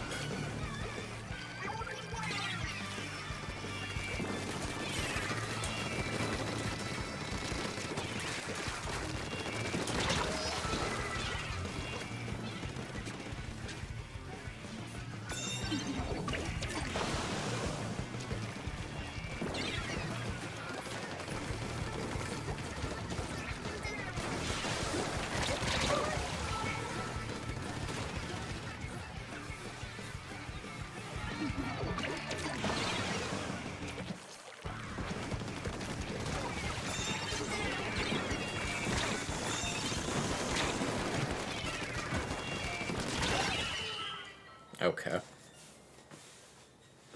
The Clash Blaster died right before their shield respawned, so they may have gotten an assist from that. I don't think the Clash Blaster was anywhere near the undercover around that time, though.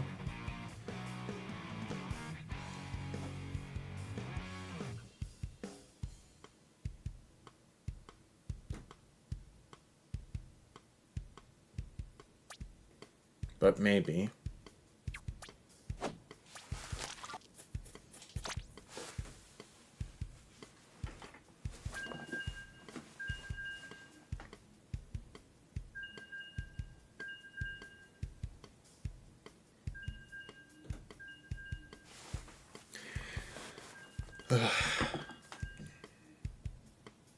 That was just a terrible comp.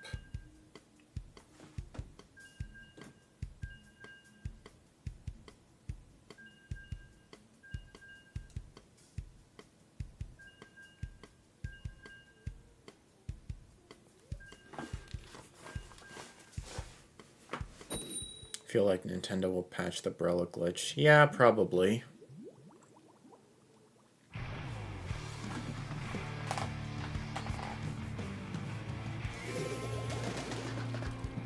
Because it can cause you to literally disconnect, so I don't think they'd want to keep that in the game.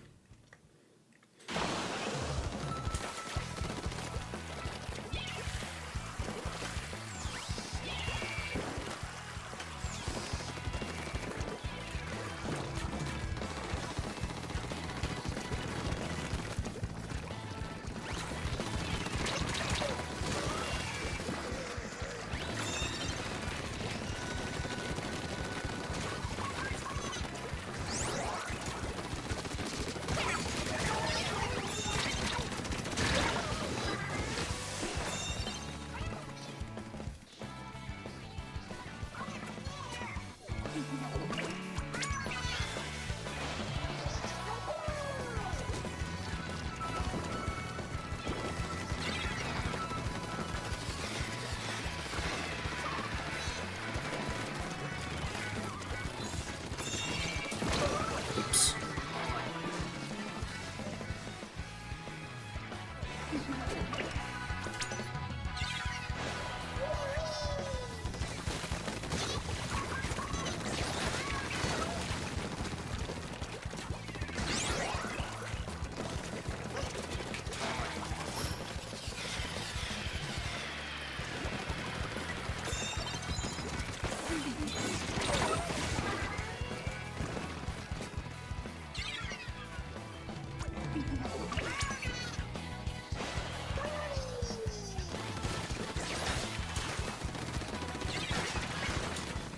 I got stuck.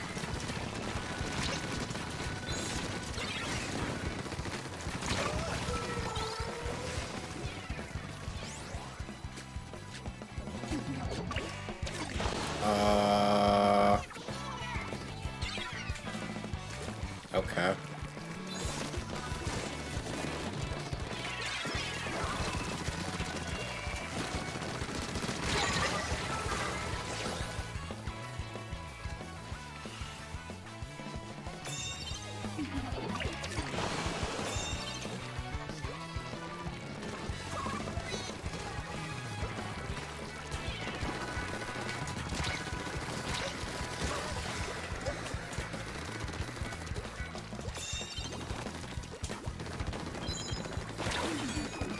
Okay.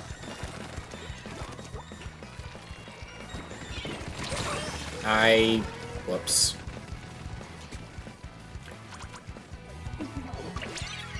Well, that guy's dead.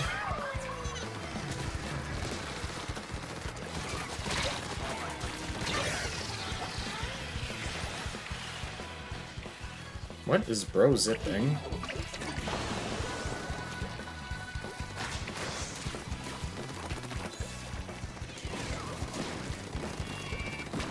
Not bad, I think. I mean, I don't know. I haven't gotten the calc for this rotation yet, so we'll see.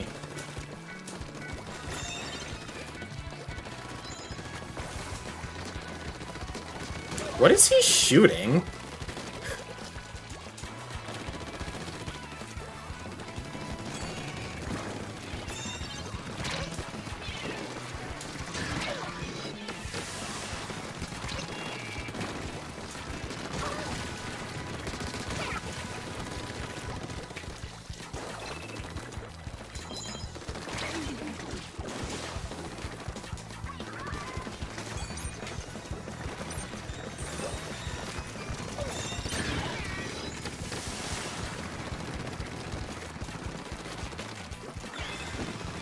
What the... Bro, that mini is lagging. What the heck? Bro...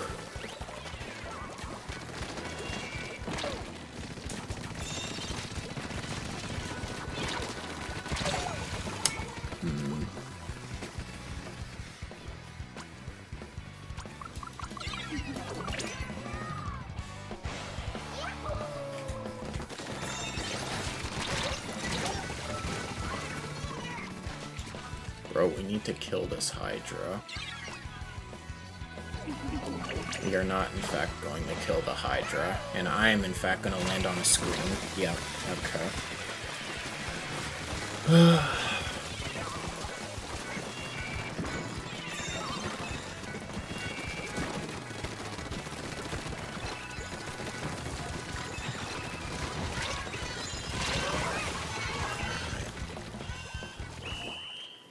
Cool.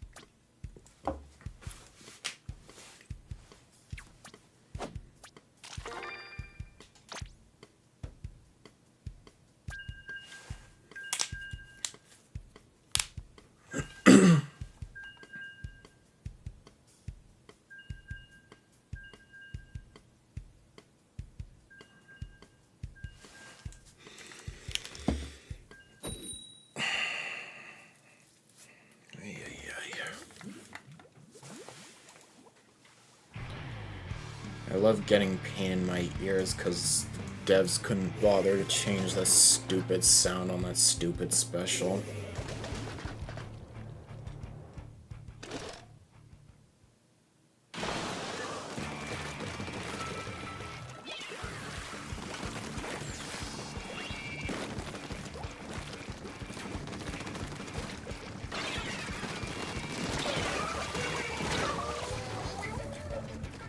Okay.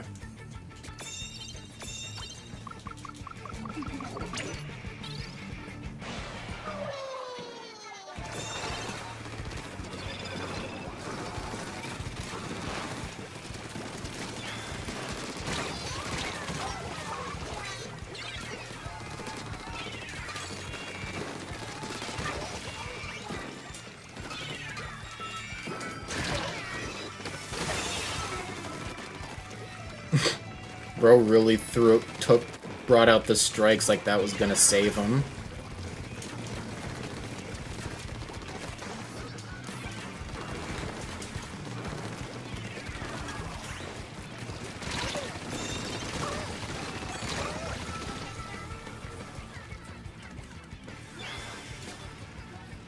Okay, they're probably dead. Oh, maybe not. Oh, well, I'm dead. Somehow I'm not dead.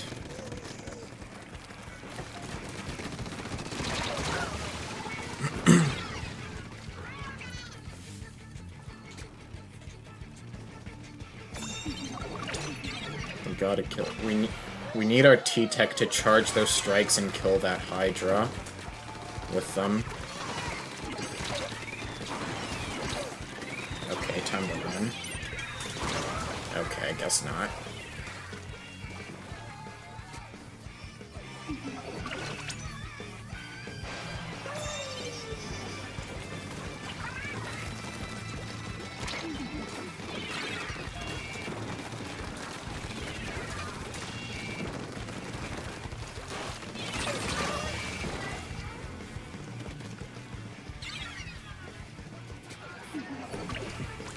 What is everyone doing? What's happening? What is our game plan?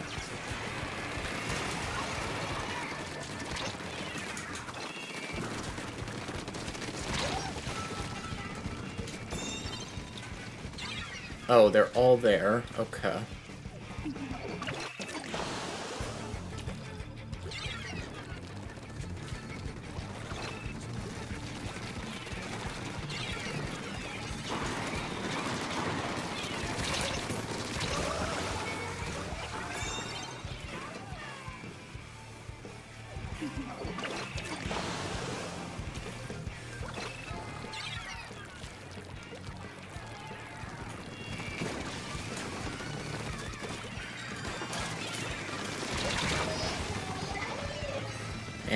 I feel like even with...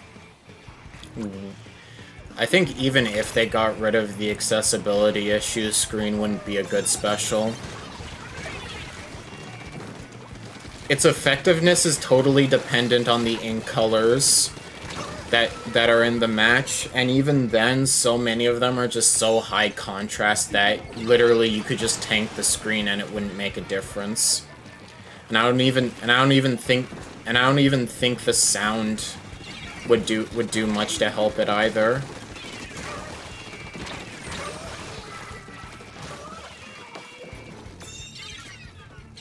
I think it's a cool idea to have like a special that can inhibit your vision, but I don't think the way they did it in this game is the way it should have been. Like just making your screen black and white is not effective.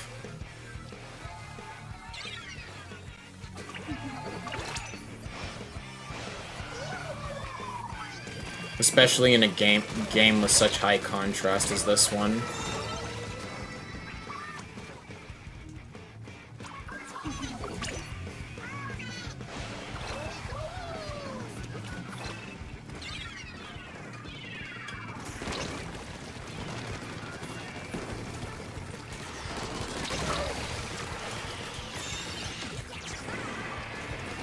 Why are you going all the way up there? Okay.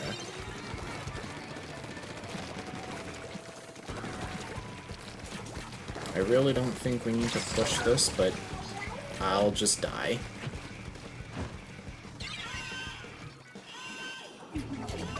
GG strikes? Nope, no one went on the tower. There we go.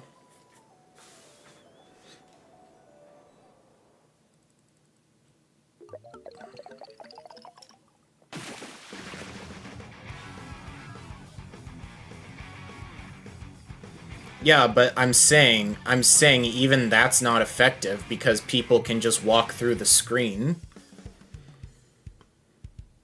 Like, it's not good at locking out areas because in an ideal world where the thing doesn't have accessibility issues, people are just gonna walk through it because more often than not, you're not really gonna suffer that much if you have the effect of the screen. Like, and like its damage is horrible. So unless you're already like 10% health, you're not gonna die. Or yeah, I mean, yeah, whatever. Forces you to take 40 damage. Yeah, but again, you can just easily get that back by simply swimming.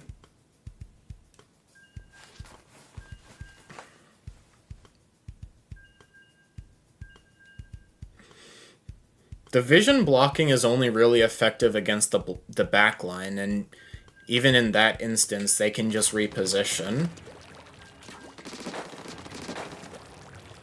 But it also does the double of also blocking your teammates' vision. So it kind of goes both ways in that regard.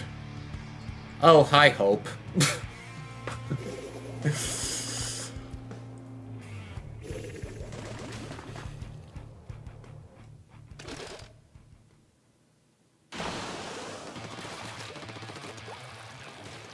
Like, 40 damage in the grand scheme of things is not really that much.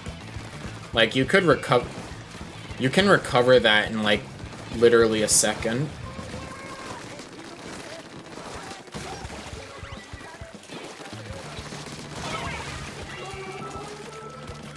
Alright, that was the thing that happened.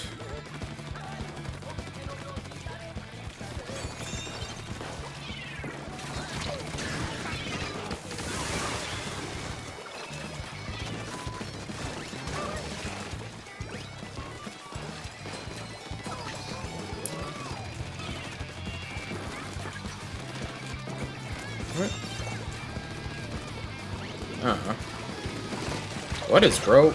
Okay.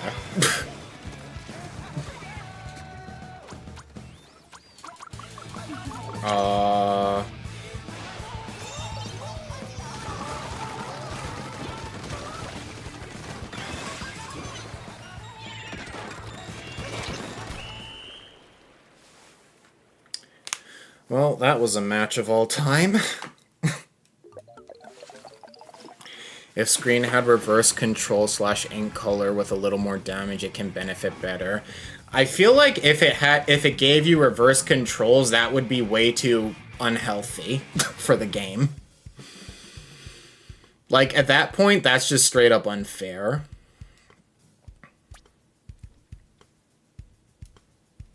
And reverse ink colors is just not gonna do anything. Like, that's because, like, if you reverse the ink colors, it's still gonna be, like, the same.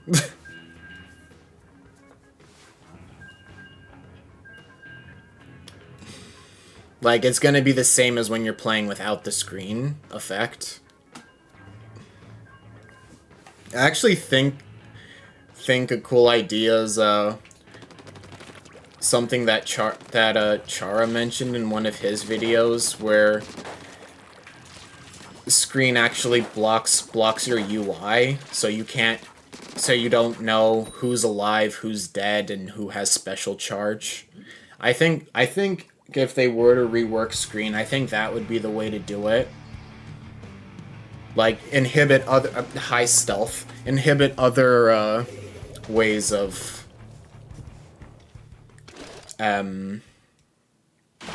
yeah, like, inhibit other ways of getting information, like,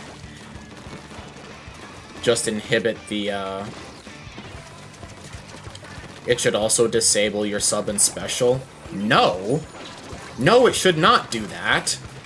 That is going to be the worst thing you could ever make the special do.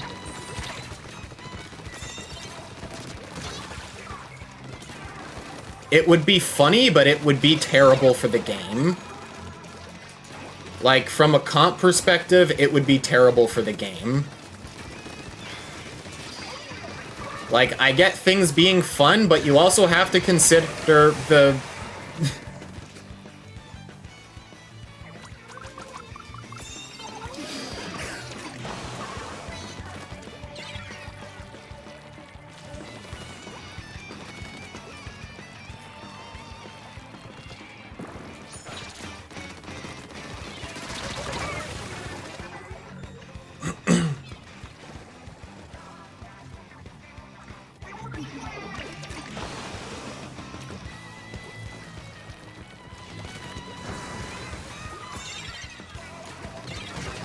Like, a screen meta with screen having that functionality will just be awful.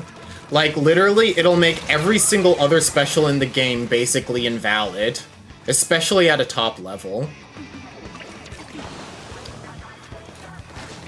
If it's not gonna last long, then then what's the point? At that point, you know? Yes, but certain specials are kind of a necessity in order to push. Like, imagine like your cooler weapon getting hit with the screen is gonna be terrible, because then you basically can't, like, this is what I'm like, it's gonna render certain specials basically useless, and it'll kill the diversity of the game, because it'll just be like, oh, this weapon has this special, so you can't use it because screen will just completely obliterate it from ever being used.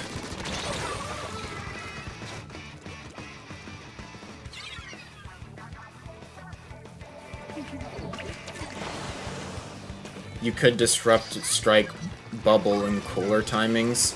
Okay, but what about other specials like Booyah, Splashdown, Trizuka?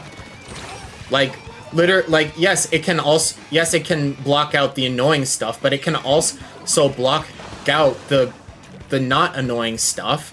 Not to mention that it'll also make Inkvac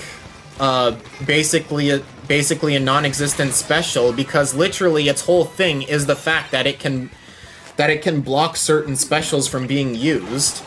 Like the ink vac is already the EMP special. We don't need another one, especially to that degree. That's just going to be terrible for the game.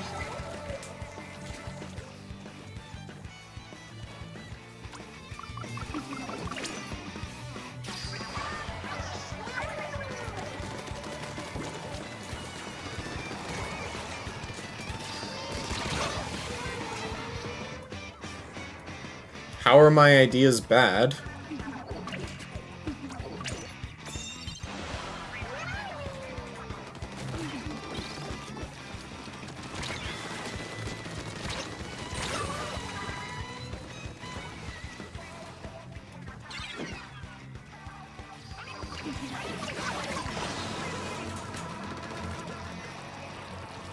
Okay, well, let's not start insulting people, okay? Like, we're just having a civil conversation here. You don't need to start saying things like your ideas are bad and all that.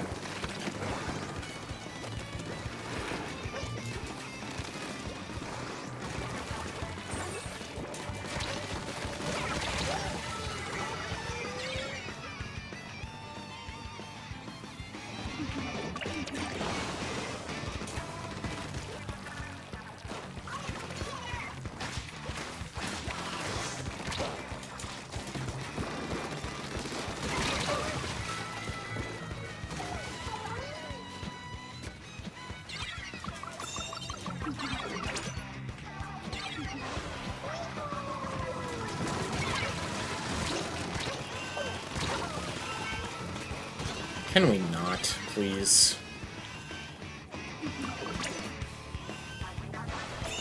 Okay. Yes, it is. How about instead it reduces the timing of specials so cooler lasts shorter time on the field, mobile reduces faster, etc. How would you how would that work? How would that work with special? How would that work with specials like Splashdown or Reef Slider though? Like, not every special is a sustained special. You also got to think about specials that are just in one-time use. Like, what about like, you know, what about like Splashdown or Trizuka or even like Booyah Bomb? Like, those specials are not tied to sustenance. I feel like the only way you can make screen good and also balanced is to just have it disrupt other things that isn't like your vision in the actual game. Like, I feel like having it been able, not saying that it'll work for all specials, so then what's the point of having that be a function? like if it's not gonna work for all specials, what's the point of having it there? Because it's like if you're gonna have it be like that, then no one's gonna use it because people are just gonna use specials that aren't sustained specials into it, and then the screen will just be useless.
The idea is that it does something else on top of its current functionality just to make it somewhat better. Well, if you're adding I don't think adding on to it is really a good idea.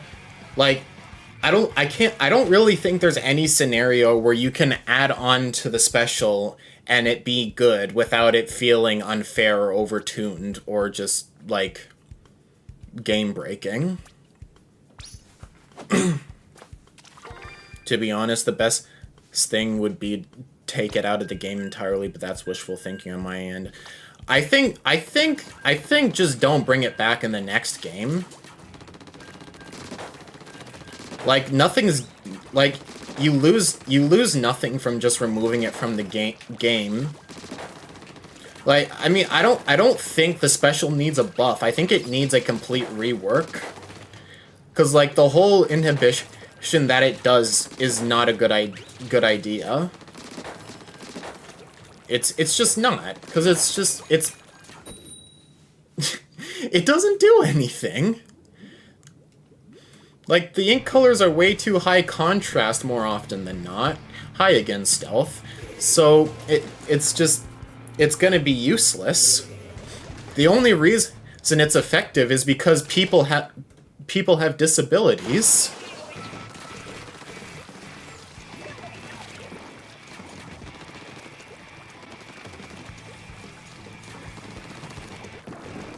Does more harm than good. Yeah, exactly.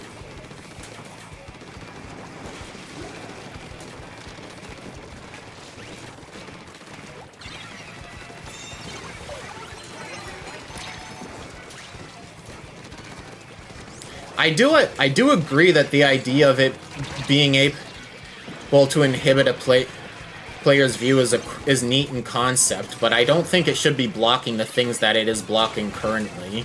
I feel like UI blocking is a lot better of an idea.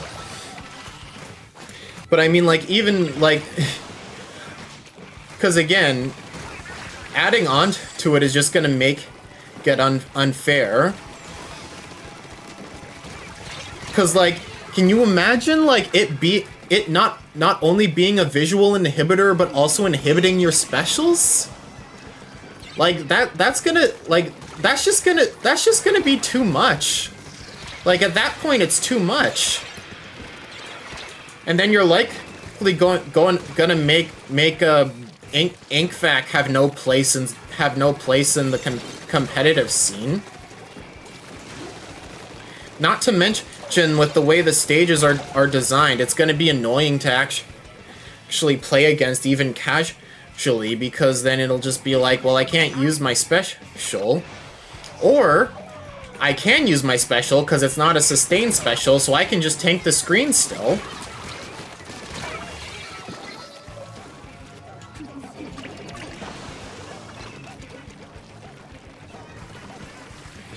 Like, I really can't think of any scenario where you just buff it or add on to it and it'll still be good without being so overpowered.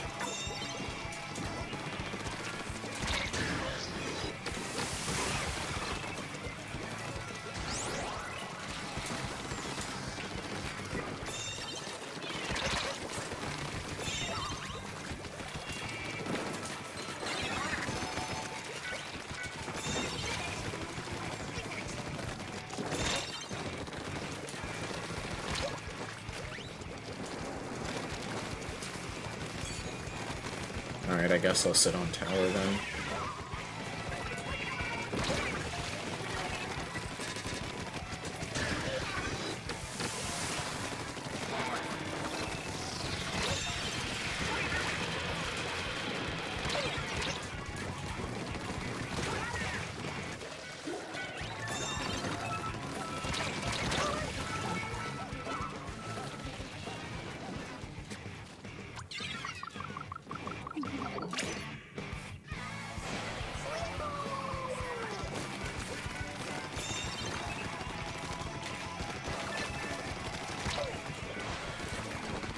What the heck?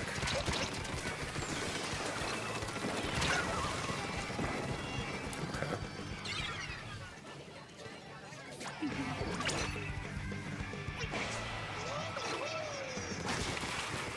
No, the cooler gone.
Bro, I need this edit to get on the tower, bro. gosh.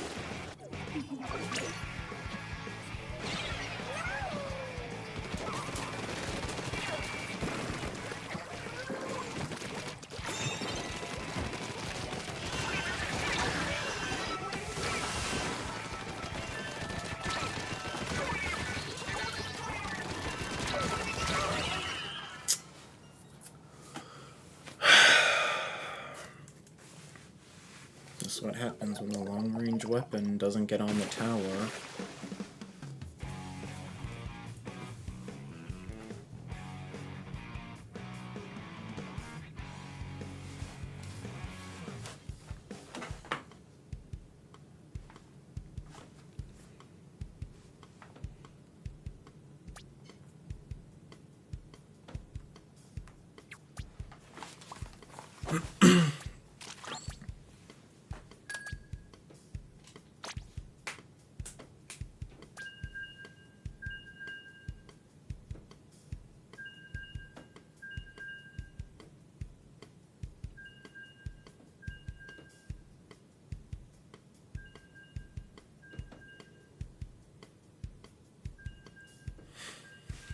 I will never forget when we scrimmed against the quad suction bomb team, and the 2 games we won were when I was using foil flings.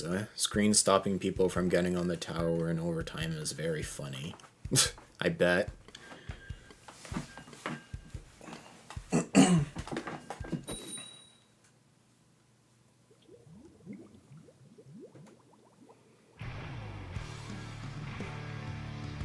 Hi again, Ren. Bro, I'm just running into Stealth and Ren this entire X series. Oh my gosh, we have 2 Hydras.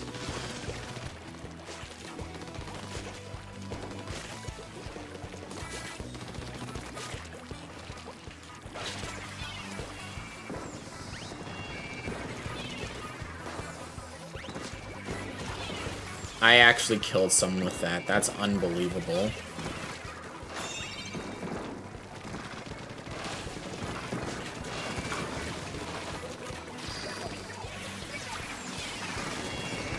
Oh.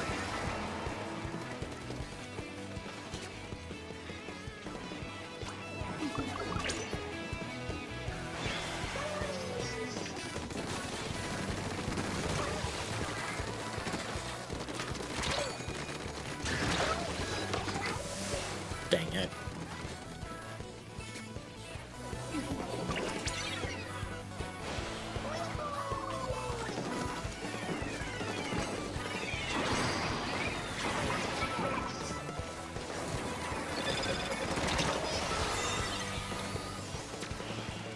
Alright, that was the thing that happened.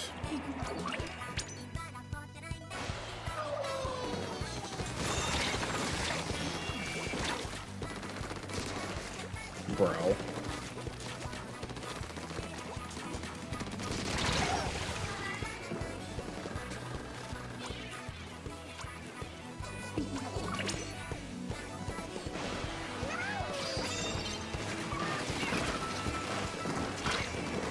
Oh, sugar. Bro, can the Hydra get on this tower, please? Oh my gosh. Bro, you are a backline. Just sit on the tower.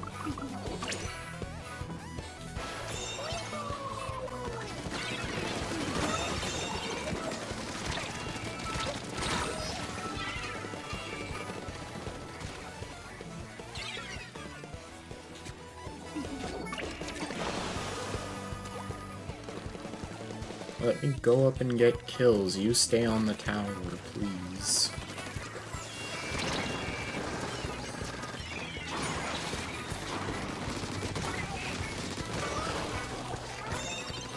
No booyah bomb for you.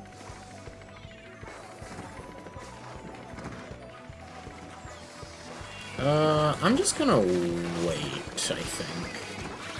Why are you booyahing all the way back there for?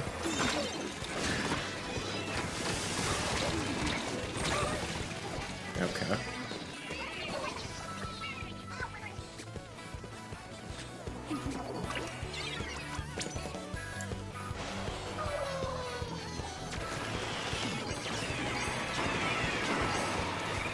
Well, that guy's dead.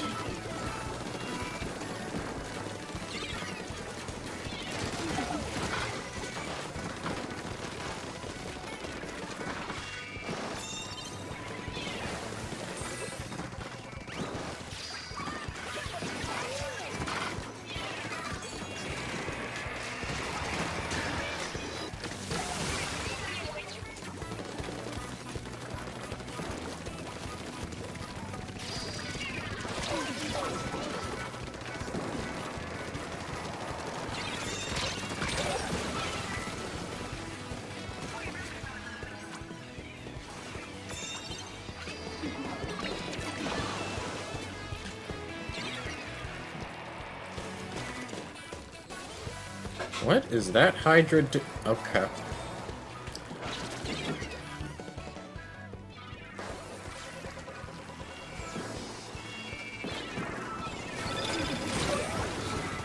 I messed that up.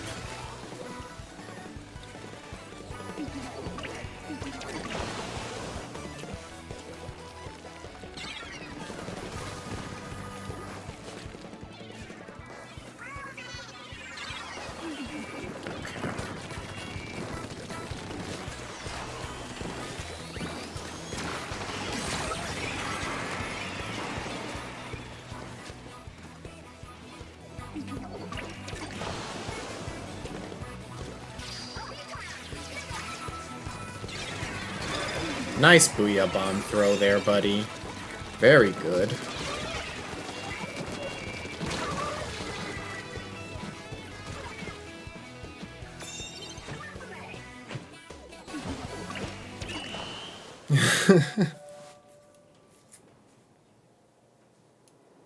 That's new.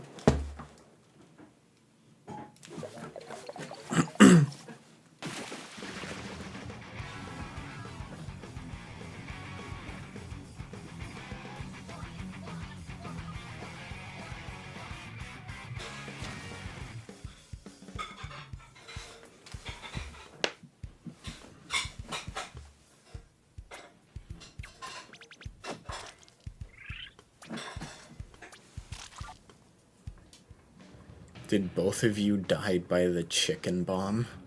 Yes.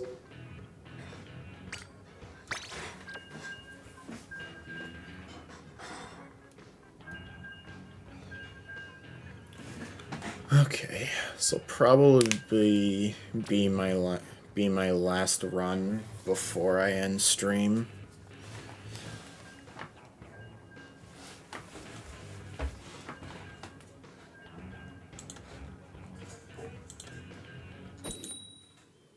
Yeah, I think this will be the last one.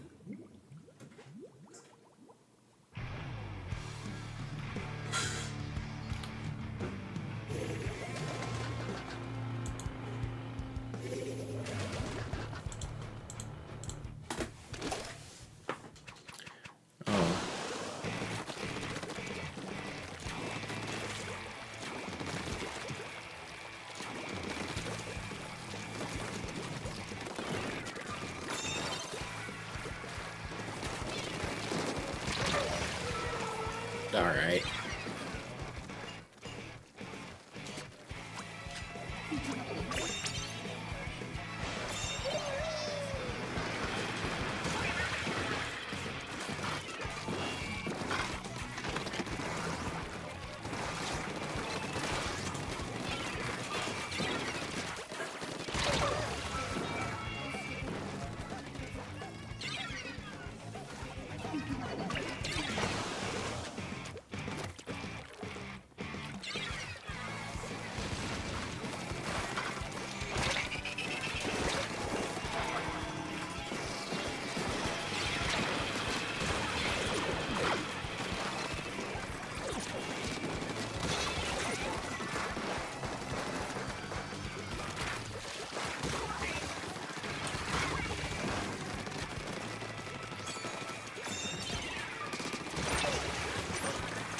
Ay, ay, ay.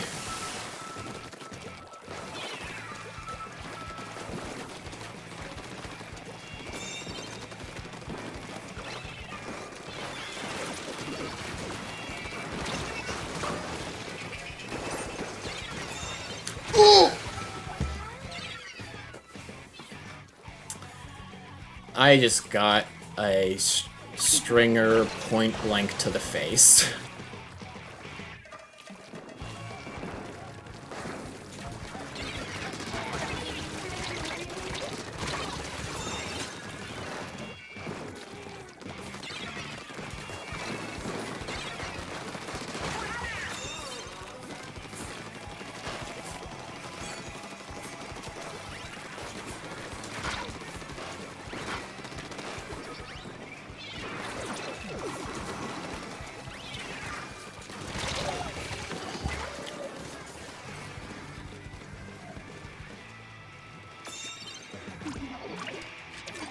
I'm not gonna jump to that.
That was a tri-string Nirvana.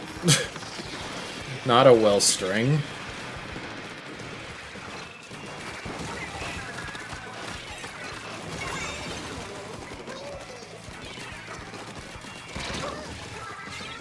Okay.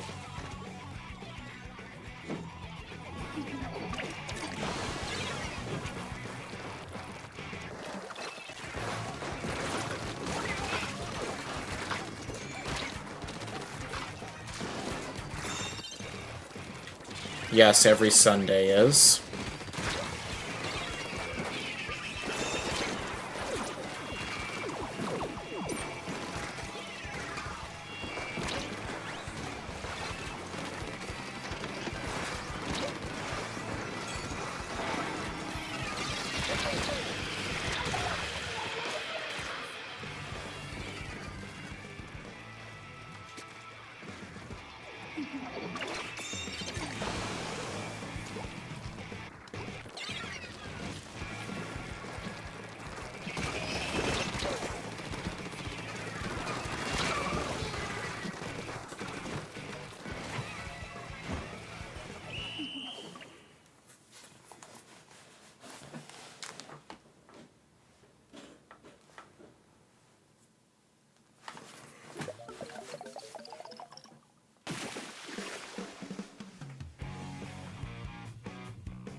So is that guy playing Aerospray? Nope. That is a Luna.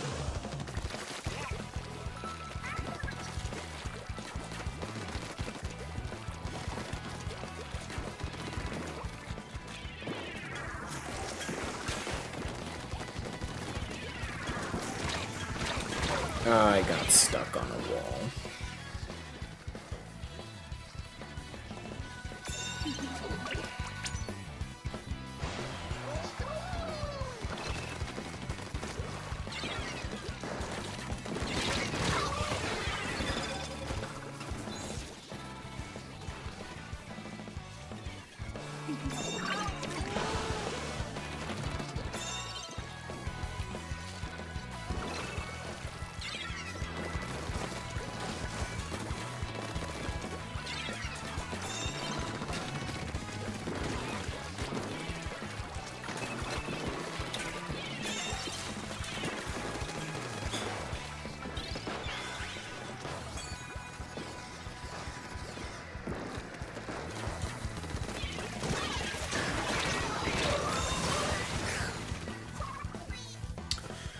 Okay.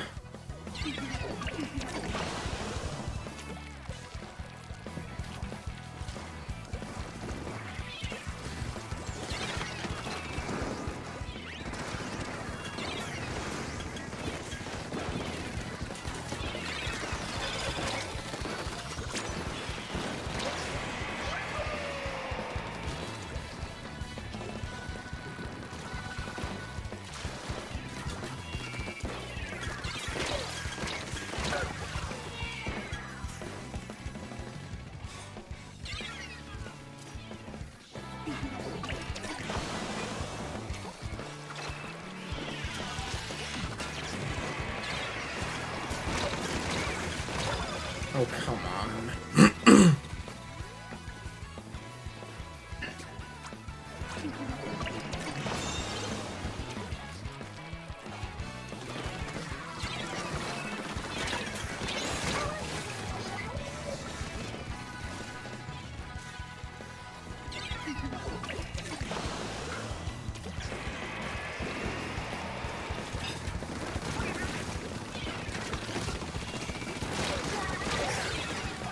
Oh.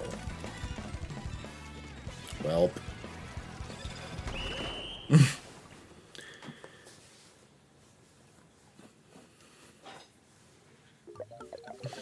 I mean, to be fair, 2 of those deaths were just me being stupid, but yeah.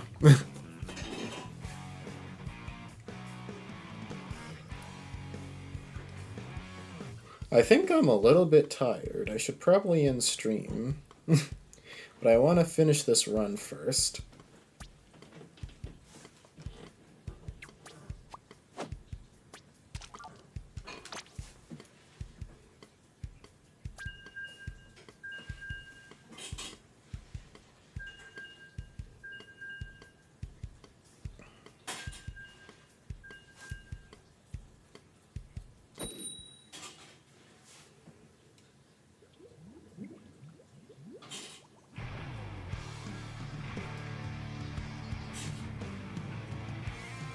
Canola VT.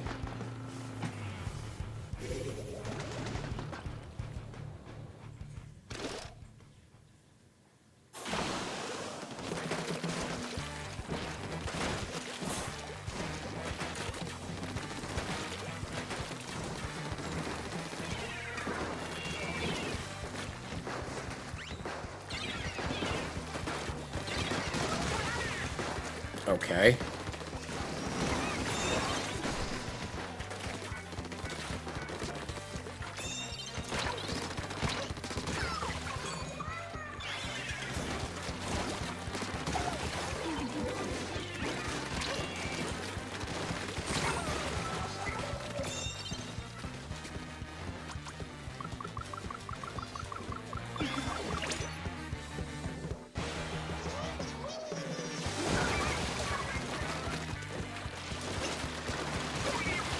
How the heck?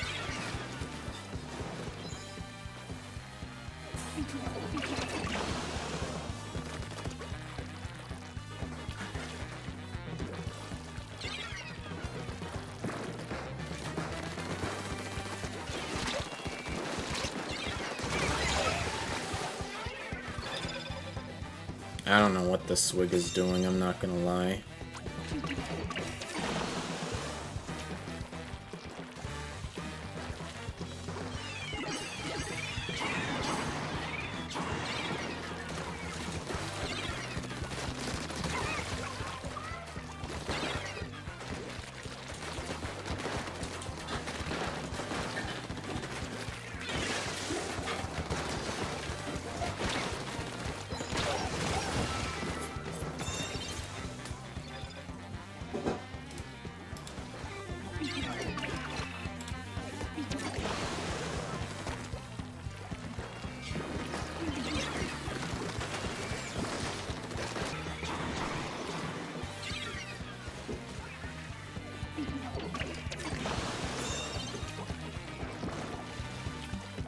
I don't know how the Flingza survived all that. Okay, the Flingza just got a quad.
Stream is messed up. It says it's fine on my end.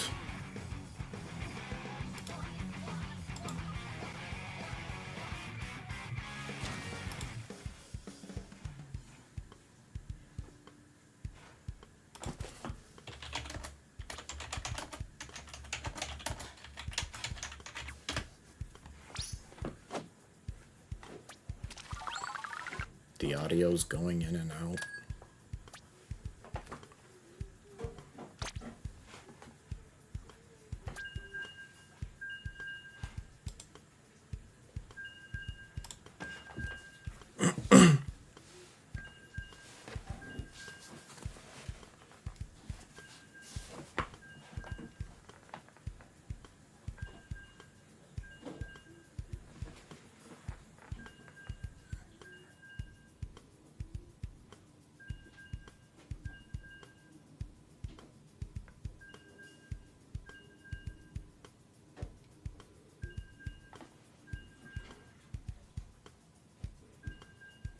Alright, cool.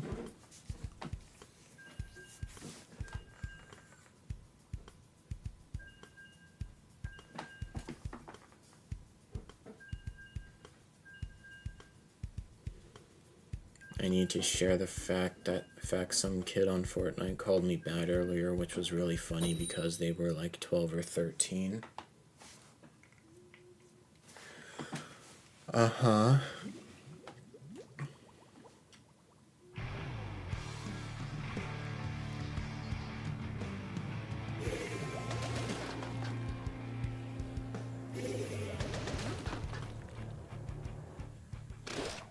Okay, that's a thing we're fighting.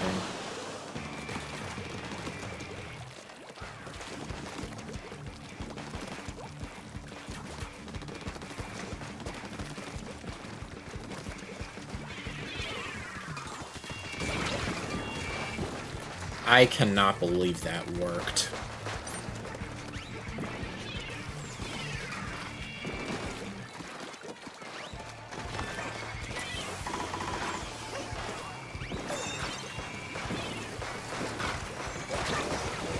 Oh my gosh.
Where is this rapid going?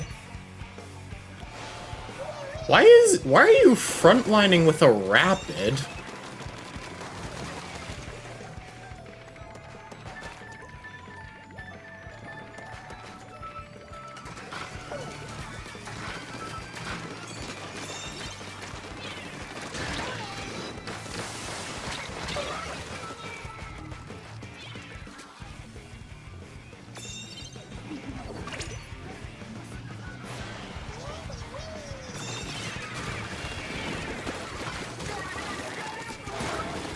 Oh my gosh. Bro, just stay on the tower.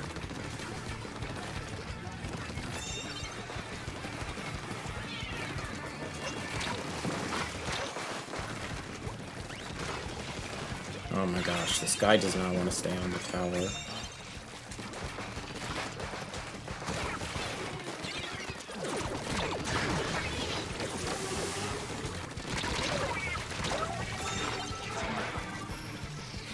We are holding them back. Just stay on the dang... Oh my gosh, bro. We literally had them in their spawn. Why can't you just stay on the tower? There's literally no reason for you to be getting off it.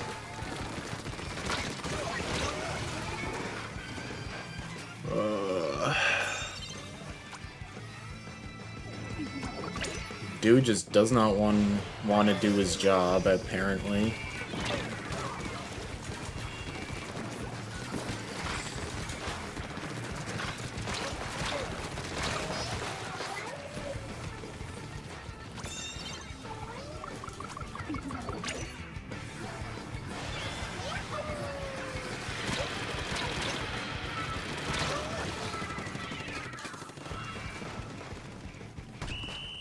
Alright.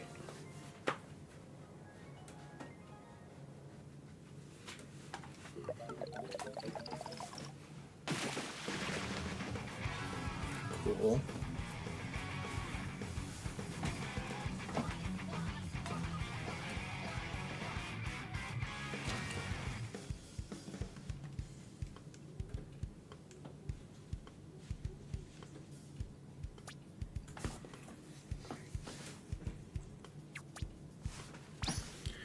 Well, maybe we can reverse sweep this.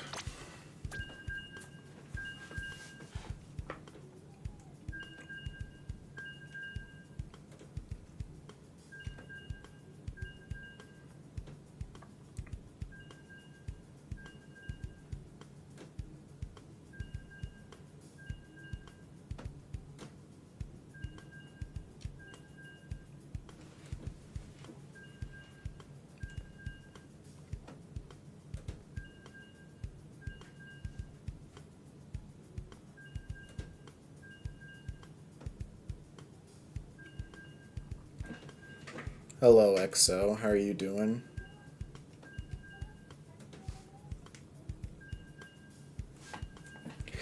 You made it on literally the last game of the stream we're going into.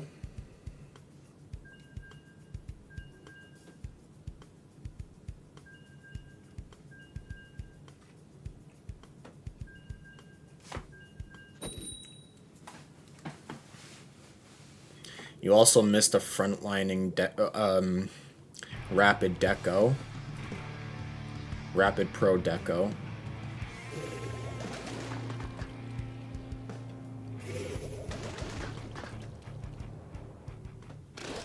Oh, okay.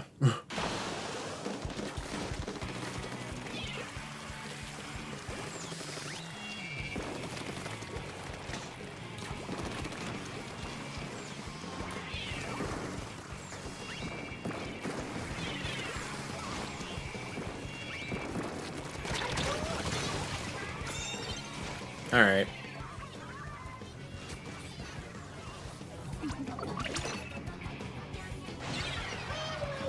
I'm dead. Bro used an entire re-slider on me. That's crazy.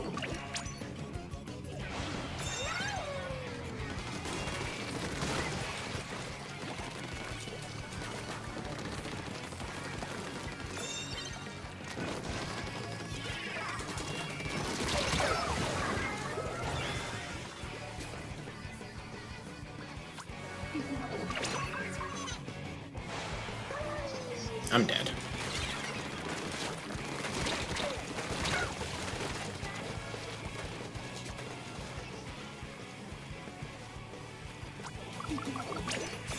There's one under the thing, I think.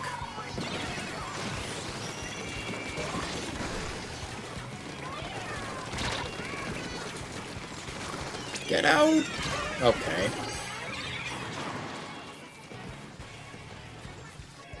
Oh, there goes our lead.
What?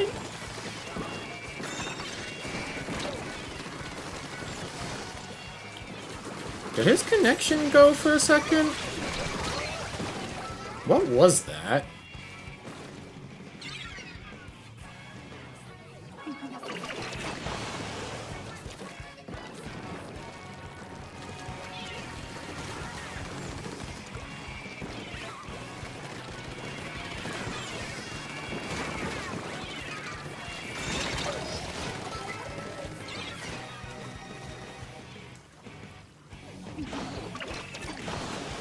Okay, what is our splash doing?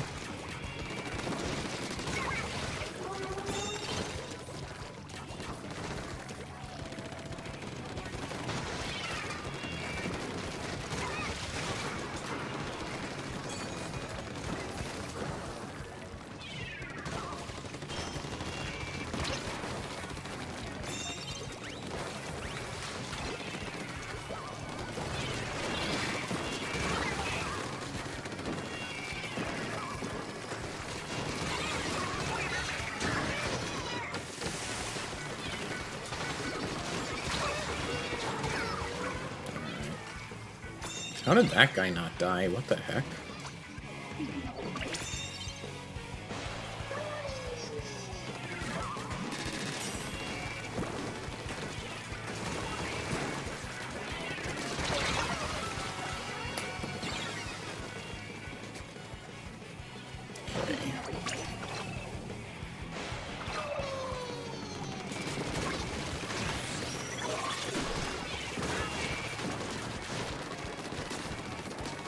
Bro, what is my aim? Oh my gosh.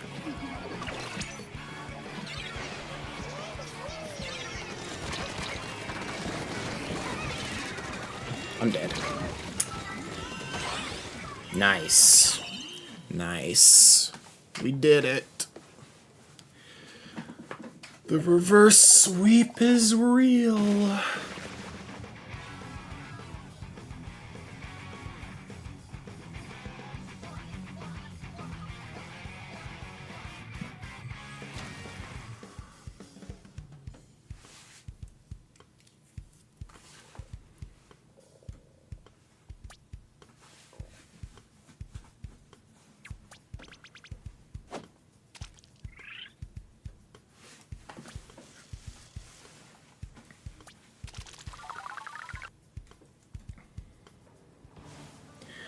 Alright. Well, that is gonna be it. So, I will see you all next time. Bye-bye. See you later, Exo, Vana, Pigeon, Blackbird. Bye, everyone.